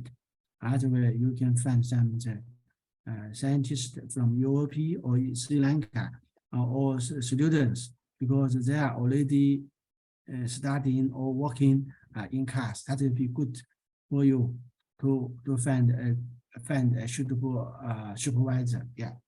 Shamani, maybe Yes, can you Professor move? Yes, Yes, Professor Ray, there's another question from one of our participants. If anyone who is interested in doing a research in Sri Lanka, is there an opportunity to find out research funding through Chinese Academy of Science? It's possible. So because, for example, for my students, all of them research topic are related to the Sri Lanka key issue, not to relate to the China issue. So, but for this study, they need apply for the master or PhD or postdoctor or some PhD, the visiting scholarship scientist scholarship. That is because we need the financial support. Okay. That's the reason. Yeah. Thank you very much, Professor. Yeah. And we have reached to the end of your presentation. I know you are very busy, and today morning you mentioned that you have another lecture at Beijing University at 11:30 a.m. So thank you very much, despite your busy schedule, joining with us. Yes. Thank you again for the very informative presentation and answering all the questions from our participants. Thank you. Yes. Thank you. Thank you. It's my pleasure. Yeah. Keep contact. Yeah. Thank you, Yeah. sir. Yeah. So I would like to invite Mr. Ishanka Vimalavira to share his experience regarding the funding opportunities under Chinese Academy of Science. I think it would be a better opportunity for our participants to know how they can apply for research funding under Chinese Academy of Science. Over to you, Mr. Ishanka. Okay, yeah, hope you can hear me. Thank you, Ms. Shamali, and good morning to Professor Veale and all other professors, sir, madam, and my dear colleagues. So I'm Ishanka Vimalavira, and I am one of the I'm one of the PhD students who's attached to UCAS, University of Chinese Academy of Sciences, and specifically I am attached to Research Center for Eco-Environmental Sciences, and my supervisor is Professor Veale. So I have been doing my studies since 2019, and my area is industrial wastewater treatment. So today, yeah, I am here to talk about this the process and the life in China, basically. So as Professor Wei mentioned, you have multiple options of scholarships available in China. So there are Chinese government scholarships is there, answer scholarships there, and UCAS scholarships also there. the most the prestige the highest level scholarship is currently the answer scholarship, and Professor Wei has shown you the allowances they are we eligible to for us to get. So that is since I have some experience in China, it is like the amount is more than sufficient, and it is, of course, we can have a very good saving as well when we are dealing with that stipend. So that is very much comfortable amount, and for our to cover the our accommodation and all the other expenses.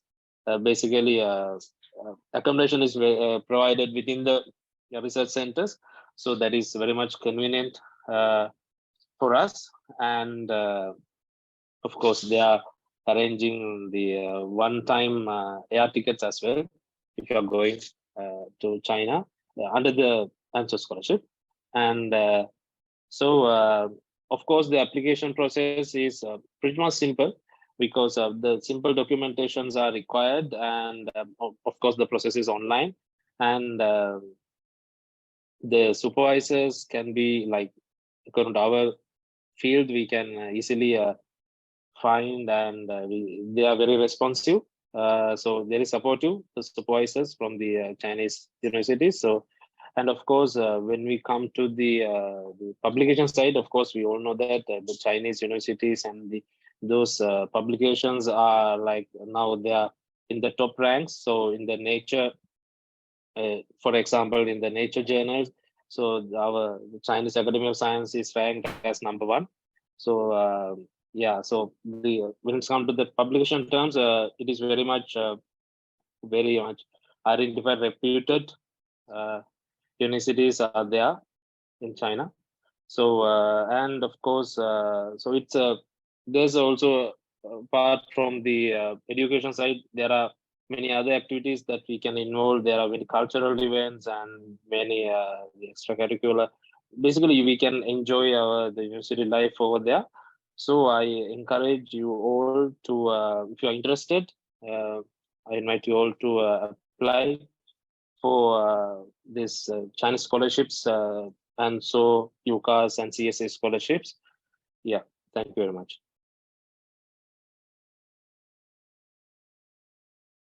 Thank you very much, Mr. Shankar, for sharing your experiences with us. I think Professor Shamin is also there. There's one question from one of our participants. I think since Professor Veale is not there, you would be able to answer this question most probably. So, sir, one of our participants, Samana Tauda, he is asking, is there any opportunity to do research under aquatic resource, aquatic farming and aquaculture?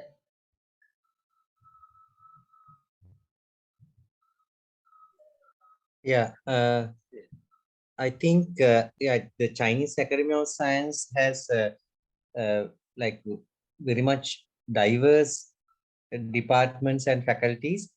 So I'm sure that they have the department or the research on this aquatic resources and related to the fish farming and aquaculture, especially the University of Ruhuna. They already started with the Chinese Academy of Science, and it's called South Sea, like the Ocean Institute for the Chinese Academy. It's again attached to Chinese Academy of Sciences. So, or they already have a similar established already. They have already established a link with that on that area, marine studies, fisheries, aquaculture, and so on. So for sure they have. So only the difficulties sometimes you will find little difficult in getting the information when you try to get to the Chinese system. So that's the kind of difficult part. So then you may need to approach like through Professor Wei, maybe Mr. Shankar, like someone, if you're applying for PhD or Masters, to how to get the information and to whom you should write. And the students who are studying there, you can contact in one or two students and ask them to introduce yourself. So these are the other ways like you can get the information, but of course you can apply the online as a straight application, and also there are plenty of information available on the website, and you can go through. So when it comes to the masters and PhD, it may be the difficult part is to find a supervisor. So that to find a supervisor, you may need to contact like non-Chinese professor or Sri Lankan student there, and through them you can introduce yourself. That's the one of the options. But of course you can write directly and try whether they will respond, or the how, because normally not only in China, for all the like professors who are in the other countries, they will get hundreds of mails like the week from the students asking PhD, so that you have to be smart in how to get the attention to your email. So how to write the email, how to put your CV, and then you can see how you can get the response. But still you have to try. Even you have to try like write several professors and see how you can get the response. So when it comes to research wise, there's a scheme called Pi-Fi Fellowship. So again, it is targeting the university academics and researchers for you to go there and study or do the research for 9 months as a postdoctoral fellow. So that's a very good, again, very lucrative program. So the researchers and the university academics can apply for that one. And so program, again, you may need to contact the professor there or the coordinator, so that they will link up a program or link with some of the professors there. It will be easy for you to write the proposal and put the application. So that's the quick background. Actually, currently I'm a Pi-Fi research fellow attached to Chinese Academy of Science for my postdoctoral fellowship. So it's very, I mean, like compared to even the other countries, the Chinese Academy of Science is very competitive. And as Mr. Shankar mentioned, in the ranking wise for the research publications, they are on the top. So you have all the facilities there, and currently they are opening the country. So by the next year, everything will become normal. If you are interested, this will be another opportunity. While of course you have the other opportunity, I mean, you can apply for other programs in other countries, but this is also a good opportunity for you to try. Yeah. Thank you very much, sir. Thank you very much for your explanation. Well, now it's almost 11:40 and we will go for a break before going for the fourth session.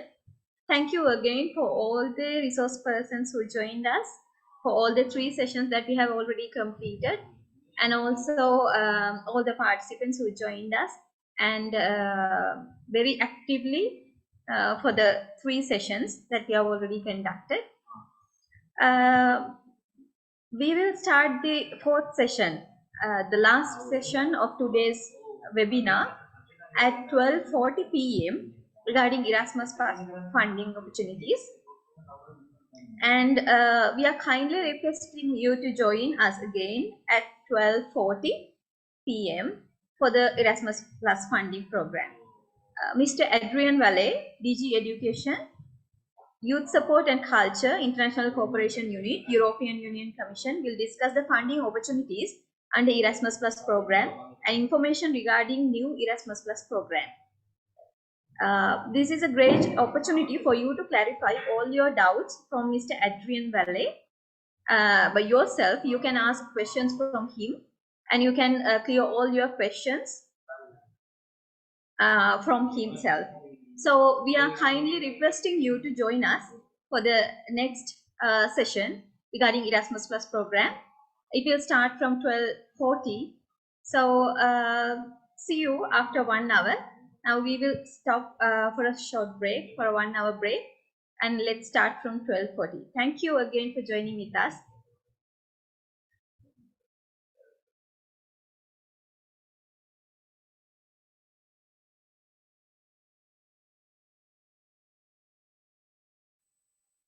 Ladies and gentlemen, thank you again for joining us.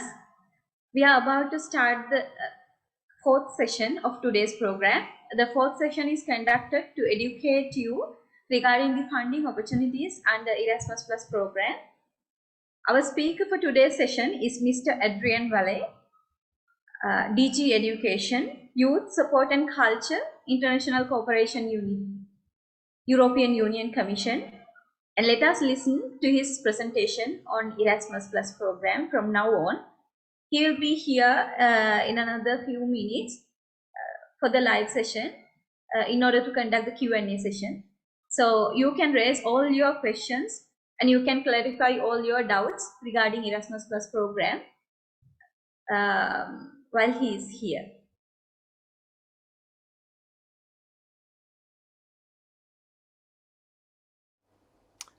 Hello, my name is Adrian Veale. I work at the European Commission in the Department for Education, Culture, Youth and Sport. And in the international unit where I work, we manage the international dimension of the Erasmus Plus program. So I'm going to explain what this international dimension means and the ways that you could get involved to translate your ideas for cooperation into an Erasmus Plus project. But first of all, maybe we need to set some things straight. How much do you know about Erasmus Plus? It's about students, but it's not only about students. It's about individuals a lot, but it's not only about individuals. It's about Europe to a large extent, but it's not only about Europe. And it's about higher education to a large extent, but not only about higher education. So I'm going to explain what these other opportunities are, especially these opportunities for participants from outside Europe. And so explaining what the program is, it's the EU's program. It supports education, but it also supports training, youth and sport. And it provides funding. So funding that supports programs, it supports projects, cooperation projects, and it supports scholarships, grants for mobility for individuals. And most importantly, from your point of view, it fosters cooperation between EU and European countries, and on the one hand, and on the other hand, between the EU and the rest of the world. And I'm going to talk about those opportunities for the rest of the world under three keywords: partnerships, opportunities, and calls for proposals, because calls for proposals are the basis of our program. So first of all, what do we mean by partnerships? Well, basically, every Erasmus Plus project is a partnership. And in 99% of cases, this partnership involves, when it comes to the international dimension, this partnership involves these blue countries on the map. These are EU member states and 6 other European countries that have signed up to the program. We call them program countries as a shorthand. And all these other countries throughout the rest of the world, the countries you see in yellow on the map. So every partnership has this blue and yellow basis for its operations. Now, not all parts of the program are open to all these yellow countries, and we'll look at that in a bit more detail as we go on. But everything is based on this international partnership. And the opportunities, well, the opportunities are funding. It's European Union funding, which is awarded to projects selected under the calls for proposals. Now, looking at those countries that I mentioned before, not everyone throughout the world has the same range of opportunities. We have, for example, different budgets assigned to different parts of the world. Our main priorities for cooperation are with Africa and with the countries nearest the European Union. That's the Western Balkans, the South Mediterranean, the Eastern Partnership. But other countries throughout the world can benefit. You'll see, I'm not asking you to digest this whole bar chart, but you'll see different ranges of colors in those bars for different regions. So different regions have a different mix of opportunities. So bear that in mind when you're thinking about what you can apply for. And remember what I said before about higher education. It's the priority of the international dimension. About 85% of the funding goes to it, but there's also funding for vocational education and training, for youth, and for sport. So it's not all higher education. Let's go into some of these opportunities. Talking about higher education, we have 4 main types of activity. And there are other presentations that go into more detail about what these activities involve and how you can get involved in them. But in brief, international credit mobility, these are the classic exchange partnerships between a university in Europe and a university in another part of the world. They exchange students and staff. Erasmus Mundus programs, joint master level programs, are organized by a consortium of universities, primarily in Europe, but they can be from other countries, and they offer joint master's programs with scholarships funded by the European Union to bring students to those programs. Capacity building for higher education is another type of cooperation project. It's a partnership of Europeans on the one hand and participants from another region, Asia, Latin America, Africa on the other side. And together they design new teaching, they train staff, they work on university administration and governance for the benefit of those partner countries, those yellow countries that I talked about before. And Jean Monnet activities are higher education programs about European Union integration. They can be modules, they can be chairs or professorships. So all 4 of those opportunities are open to participants from around the world. Though note that capacity building is meant for emerging, developing economies and not for developed industrialized countries. But higher education isn't everything. We also have opportunities for other types of organizations. So we have these capacity building projects in the field of youth. So these will bring together youth organizations to get these organizations to work together on a common project. It might be about climate change or gender or democracy. We have capacity building for vocational education and training, which creates stronger links between that training sector and the labor market in partner countries. We have capacity building for sport, again, bringing sporting organizations together to exchange best practice and work together on common projects. And we have Erasmus Virtual Exchange. Now, virtual exchange is a sort of online intercultural experience for young people with a moderator in a safe online environment where they can meet their peers from other parts of the world as a truly intercultural experience without the mobility. Bear in mind that these 4 opportunities outside higher education are not available for all regions of the world. So, what do I mean by calls for proposals? Well, this is the point, and this is the way that Erasmus Plus can transform your idea for cooperation into a project. So every year, the program organizes an open call for proposals. Usually, it follows the same annual cycle. Typically, we launch the call in November. We have deadlines for submissions in February or March.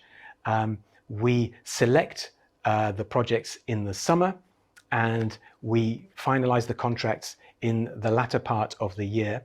So you've got the dates there for 2022-23. but we follow the same pattern every year. So if you want to take part, bear in mind, it's perhaps reassuring to know that you have another chance next year.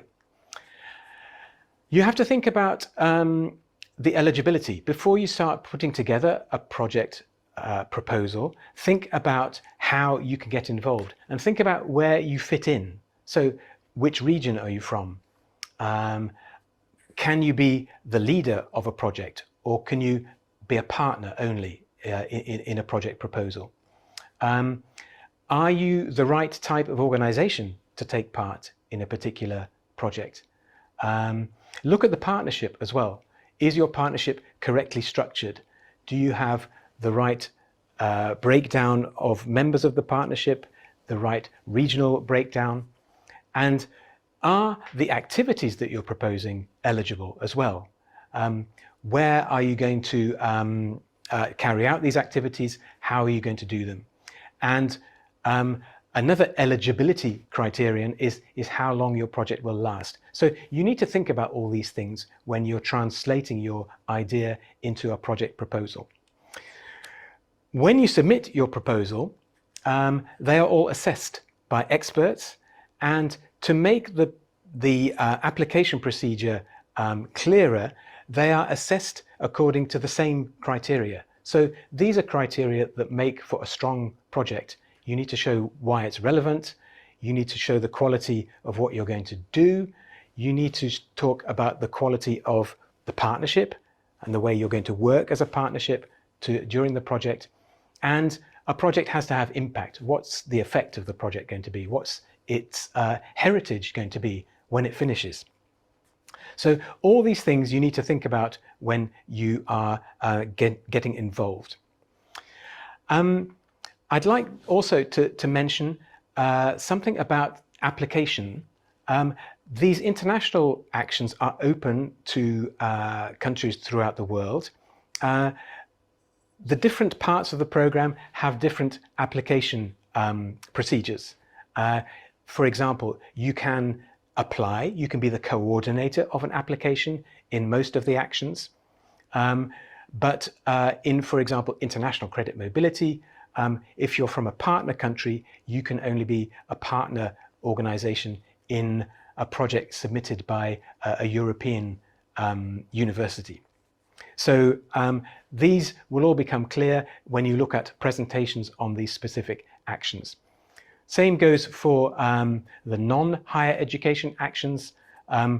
Look carefully at who can take the lead and who can be involved in the different projects. We have most projects are submitted to the Executive Agency for Education here in Brussels. The International Credit Mobility partnerships are submitted to the national agency in those European countries I mentioned before. So that gives you an idea of the opportunities that are available under this international dimension, but it also gives you an idea of the path that you're going to have to take if you want to become involved. These are the opportunities, these are the way they work, and the next step for you will be to look at the Erasmus Plus program website, where you see the different opportunities, how to apply, and some inspirational examples of projects too. So that could be your next port of call, or you could look at one of the more specific presentations that are available in the place where you found my presentation. So I wish you good luck with your proposal, and we hope to see it in one of the forthcoming calls. Thank you.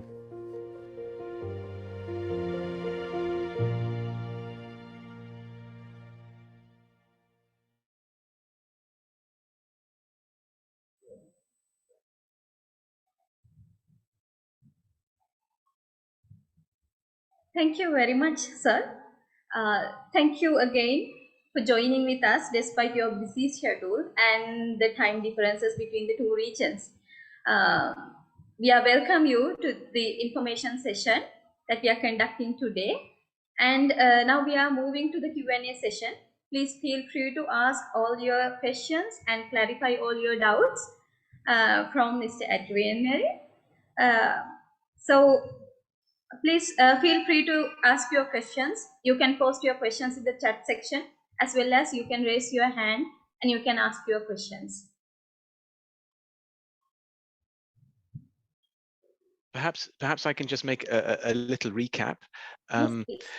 The presentation that you saw dwelt on two aspects. So firstly, it ran through the opportunities that are available for institutions from outside Europe. I would just remind you, dealing specifically with Sri Lanka, these are only the higher education opportunities. So it's very much a question of continuity, the same sorts of opportunities as you had available in previous years, but these are the same sort of higher education projects, mobility projects to exchange students and staff. They are capacity building projects. Each year we will select about 30 capacity building projects for the Asia region. Obviously, you're eligible to take part in those. And then there are also Jean Monnet projects. Now, I think Peradeniya has been involved in a Jean Monnet project in the past. So these are also projects open to Sri Lankan institutions. I also explained a little bit that everything follows this call for proposals format. So we are about to launch the 2023 selection exercise that will be launched, well, very soon, by the end of this month. That should be open soon if you're wanting to take part in one of the projects as an organization. We've got some questions, two questions about different aspects of the Erasmus Mundus.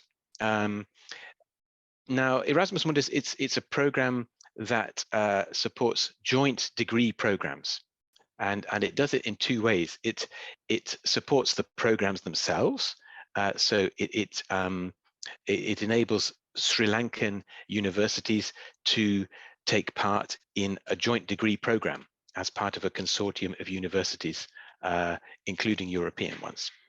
But it also supports these programs by funding scholarships for students from all over the world.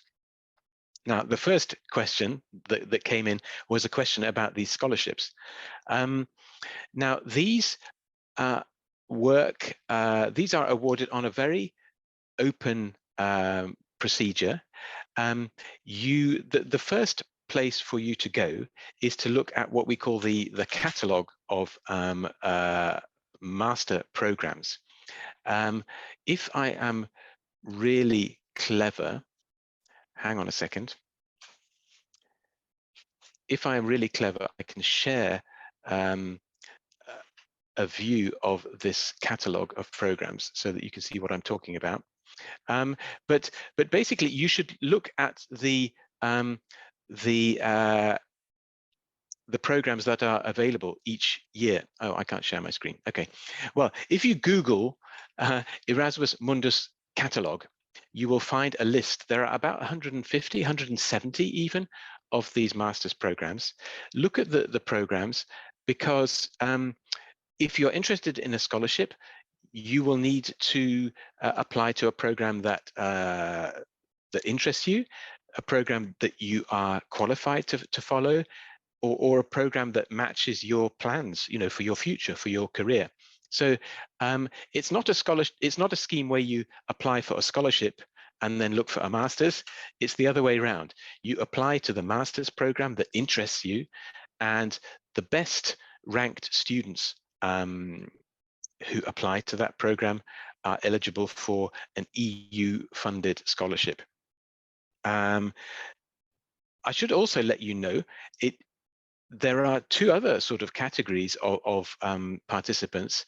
There are other scholarship schemes available. So if you go to look at the website of a particular program, we have joint masters in all sorts of fields, in nanochemistry, in dance, in law, in food science, in social sciences, all sorts of topics. So once you go to look at the website of a specific master's program, it tells you everything you need to know. It tells you what the course is about. It tells you what skills you will learn. So, you know, when you finish the course, what sort of career is open to you. And it will tell you everything you need to know about how to apply. A point on timetable now. I mean, now is the time to apply for these scholarship programs, for the joint master programs. The last quarter of the year and the first part of next year is what we call the open period for students who are applying to these scholarship programs. Scholarship programs that will start in September. So it's quite a long process. You apply it now at the end of this year. The selection is made in spring of 2023, and for programs that are going to start in September 2023. So now is the time to look. I see a question there while I'm on this point. You don't apply to the separate universities. So you're right, it's a consortium of universities. You, as a successful student, you will study in 2, 3, sometimes even 4 of these different universities during your 2-year master. But you apply to the program. So it's a one-stop shop, if you like. You apply to the program via the website of the master's program, and that, as I said, that explains everything that you need to know about the composition, about the different what we call mobility tracks that apply to that program, so, you know, where do you start your program? Where do you go to? Where do you do your thesis? All these details are available, but you just apply to the program as a whole. And then, if you are selected for a scholarship, you get an acceptance letter, and the scholarship includes the costs of taking part in the program. So those are that is funding that you don't see, because that goes to the consortium to cover the costs of you actually taking the course. What you will see is a contribution to living costs, a generous contribution to your living costs while you're carrying out the program, and to your travel costs. So to come to Europe, to travel between the European universities, and to travel back to Sri Lanka. Somebody is also asking me if you can defer if you get the scholarship. Now, look carefully at the application procedures on the website of the program that you're interested in.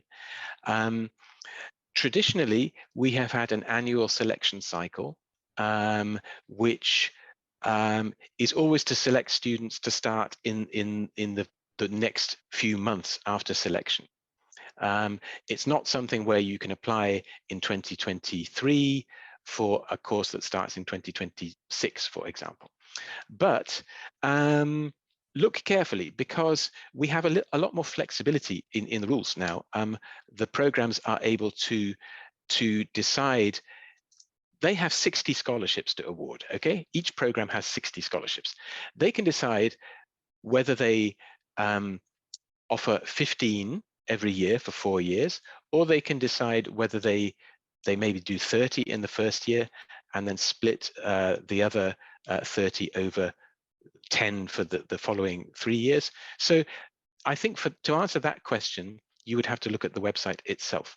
But in principle, when you apply in autumn 2022, you are applying for a program that starts in autumn 2023. So I've explained a little about the funding from the point of view of the students, but as we probably have some academics in the room, I'd also like to encourage you to look at taking part in Erasmus Mundus programs as an institution, it's now in this current program a bit more attractive for universities from outside Europe to take part. They can host students for longer. They can, in fact,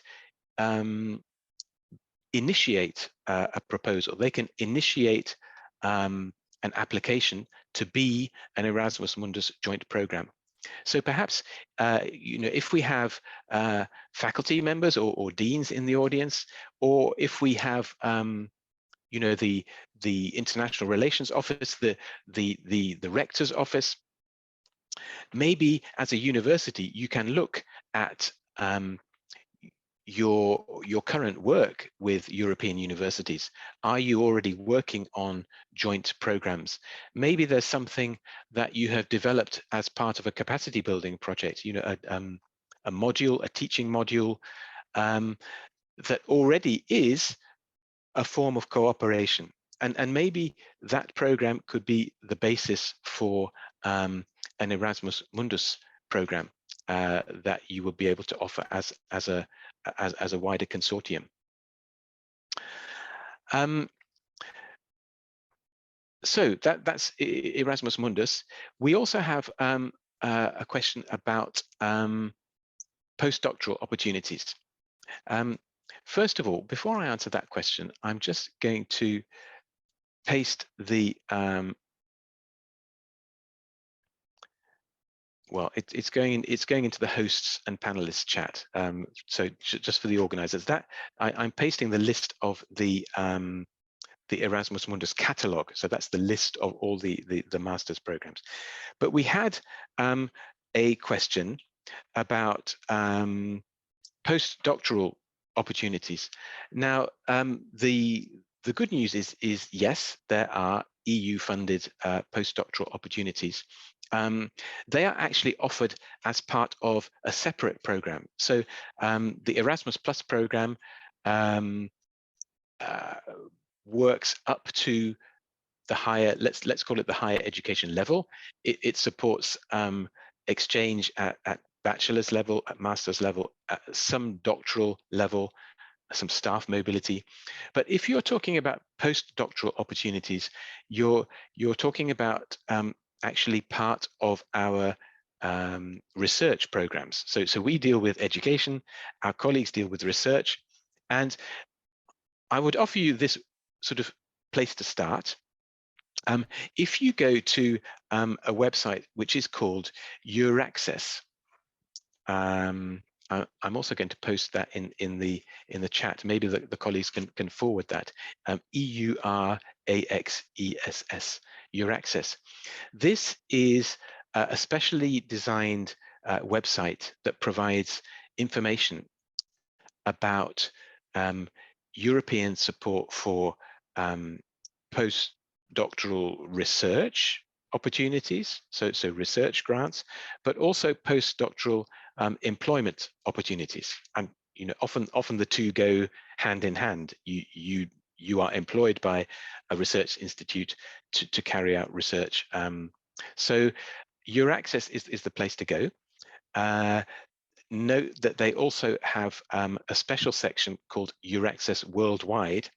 They actually have an office in India, which is to cover not only India but also other countries in South Asia. So the Euraccess site is a great place to start because it is a sort of portal. It provides you with information about individual opportunities, but also leads you to more information about the background of our programs for research grants. Now, they have the name of a very famous European scientist, Marie Skłodowska-Curie, who a Nobel Prize winner, a European, a woman who also made great research discoveries about radium and well, you know the name. So Marie Skłodowska-Curie actions are one of the opportunities for postdoctoral research, and you'll find more information about that on your access.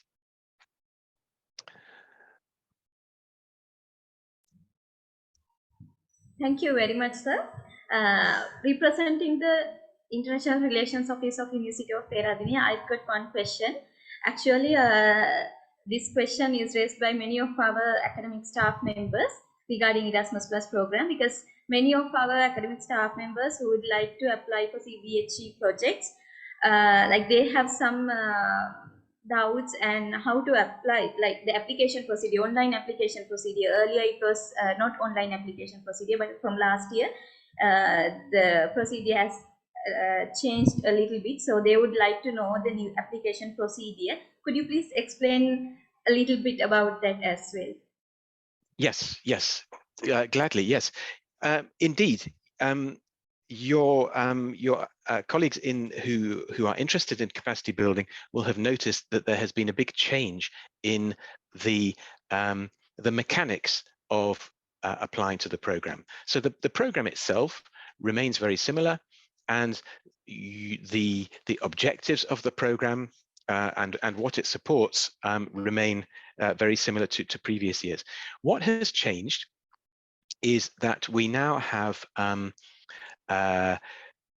brought together all the EU funding programs under the same portal. It's called the Funding and Tenders Opportunities Portal. Now, if you look for that Funding and Tenders Opportunity Portal, or FTOP, that is the place where all the calls are published. So when we publish the Erasmus Plus call, hopefully next week, this will be advertised on the Erasmus Plus site, and the Erasmus Plus site will then show you where to go for information. And there are two key things for the call. The first thing is the program guide. If you're familiar, you will know that all the actions, all the opportunities under Erasmus Plus are described in the program guide. If you look on the Erasmus Plus website now, today, you will see the program guide that governed the 2022 selection. So next week, that will be updated. A new version of that program guide will appear. And inside that program guide, which I have to say is a very big document, you will find a chapter about capacity building for higher education. That will, don't worry, there are no big changes, but read it carefully if you're thinking of applying. And that will also contain the links to where you have to go if you are interested in applying. And that link will take you to this Funding and Tenders Opportunities portal. So that portal, as I said, it comprises all the EU funding opportunities. So you will have to go in, you will have to look for Erasmus Plus, you will have to look for capacity building, but it's easy to find. But just to guide you through that, you go into the portal and you go down to Erasmus Plus, you go down to capacity building, and then under the capacity building section, you will find the everything you need to know about the call. So it will explain how much budget is there for each region. So we are likely to have about 30 projects for Asia, but that will be listed there. There will be frequently asked questions about the call. And most importantly, there will be the application forms. So they are, as you said, they are all online forms. And yes, everything that you need to put together your proposal is there. So it's a little bit of a new platform, sort of new mechanics for how to apply, but the actual application, the structure of a project and the objectives, what you're going to do, these 4 award criteria show why your project is relevant, what needs is it meeting, show the quality of the project, show the quality of the team and the way it's going to work, and show what the project is going to result in. So what's the impact? All these things remain the same from the previous program. And it's just this portal that actually makes it easier to apply. It cuts out a lot of it coordinates everything. And that then makes it clearer, more transparent, and easier for the assessment of the proposals to be carried out once the deadline is closed. The proposals are assessed, and then they are the contracts are signed. So it's quite a long process. So the call will be launched imminently, very, very soon. The selection deadline is in, the deadline for you to submit your projects will be in February. The selection will then take place over the spring and summer. The results this year were announced quite late in September, and then the contracting takes place over the rest of the year. So what you will also see if you go into the Funding and Tenders Opportunities portal, that's where you will see the list of selected projects when the contract is finally signed. So in the portal, you will now see a short list, but that list will become longer, of ultimately the 145 projects that we selected in 2022. So this new portal is the sort of, it's the place that puts together all the information for applicants and all the results of the selections too. So it's a sort of one-stop shop in that respect. Thank you very much, sir. Thank you very much for that detailed explanation. And there's one more question, which is very common from our staff members. That is how to find European partner universities for consortiums. This is one of the most common questions asked by our staff members. Yes, and it's a very good question. And there are two, two aspects to that question. First, I think the place to start is inside your own organization. I think you should look at the existing links that you have with Europe. Now, some of these may not be formal links. You know, that you may not have a memorandum of understanding with a particular university, but you may have had some quite productive contacts between Peradeniya and a university in Europe. Maybe it's just at the staff level. You maybe have some staff exchange. Maybe your faculty members have worked together on a particular project. I think the place to start is inside your university.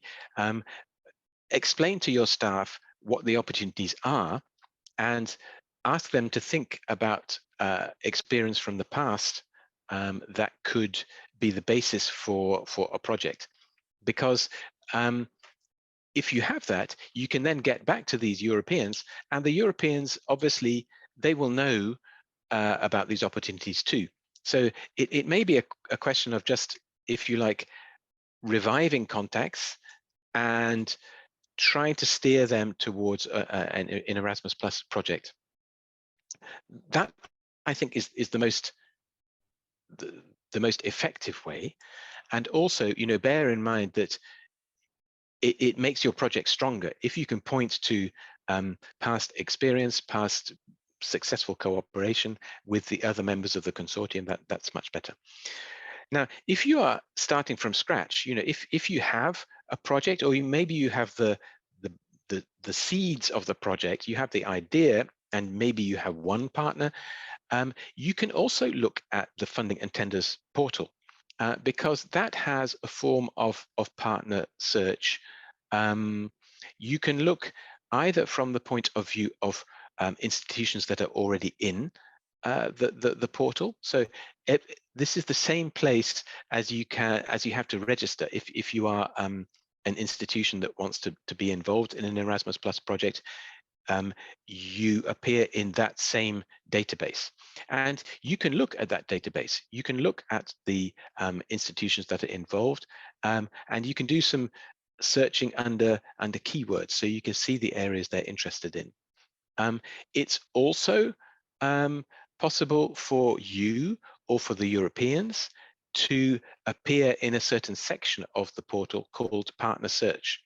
And so it's worth going into that to see, who, for example, if you are interested in working on a project in the area of sustainable agriculture, for example, you will probably be able to find universities from Europe and possibly from other Asian countries that are interested in that area too.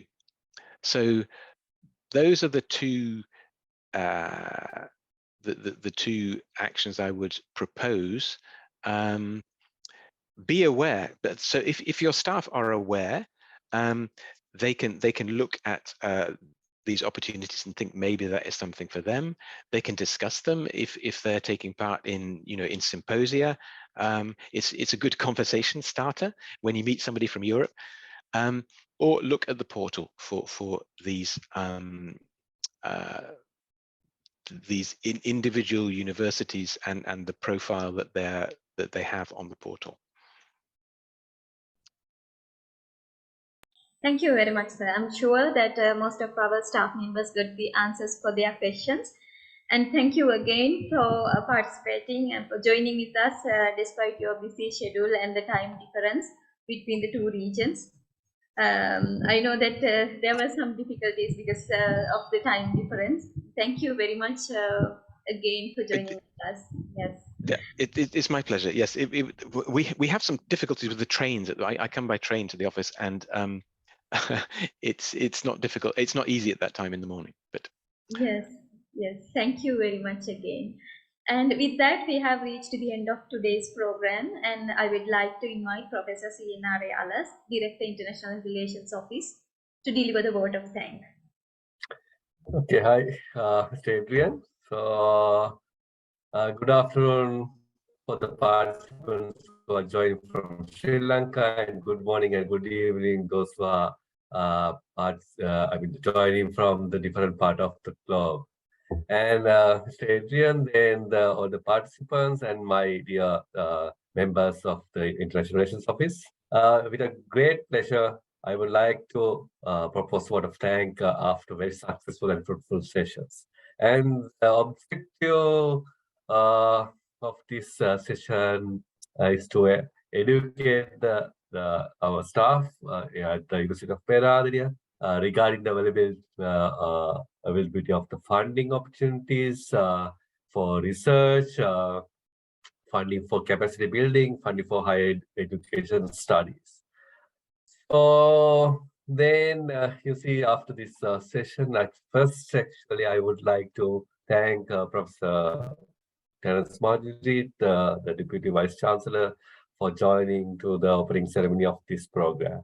Then actually I pay my sincere gratitude to the resource person, Mr. Adrian. Actually, thank you very much for joining to this program and explain all the the application procedures and other information and disseminate other information regarding Erasmus Plus program.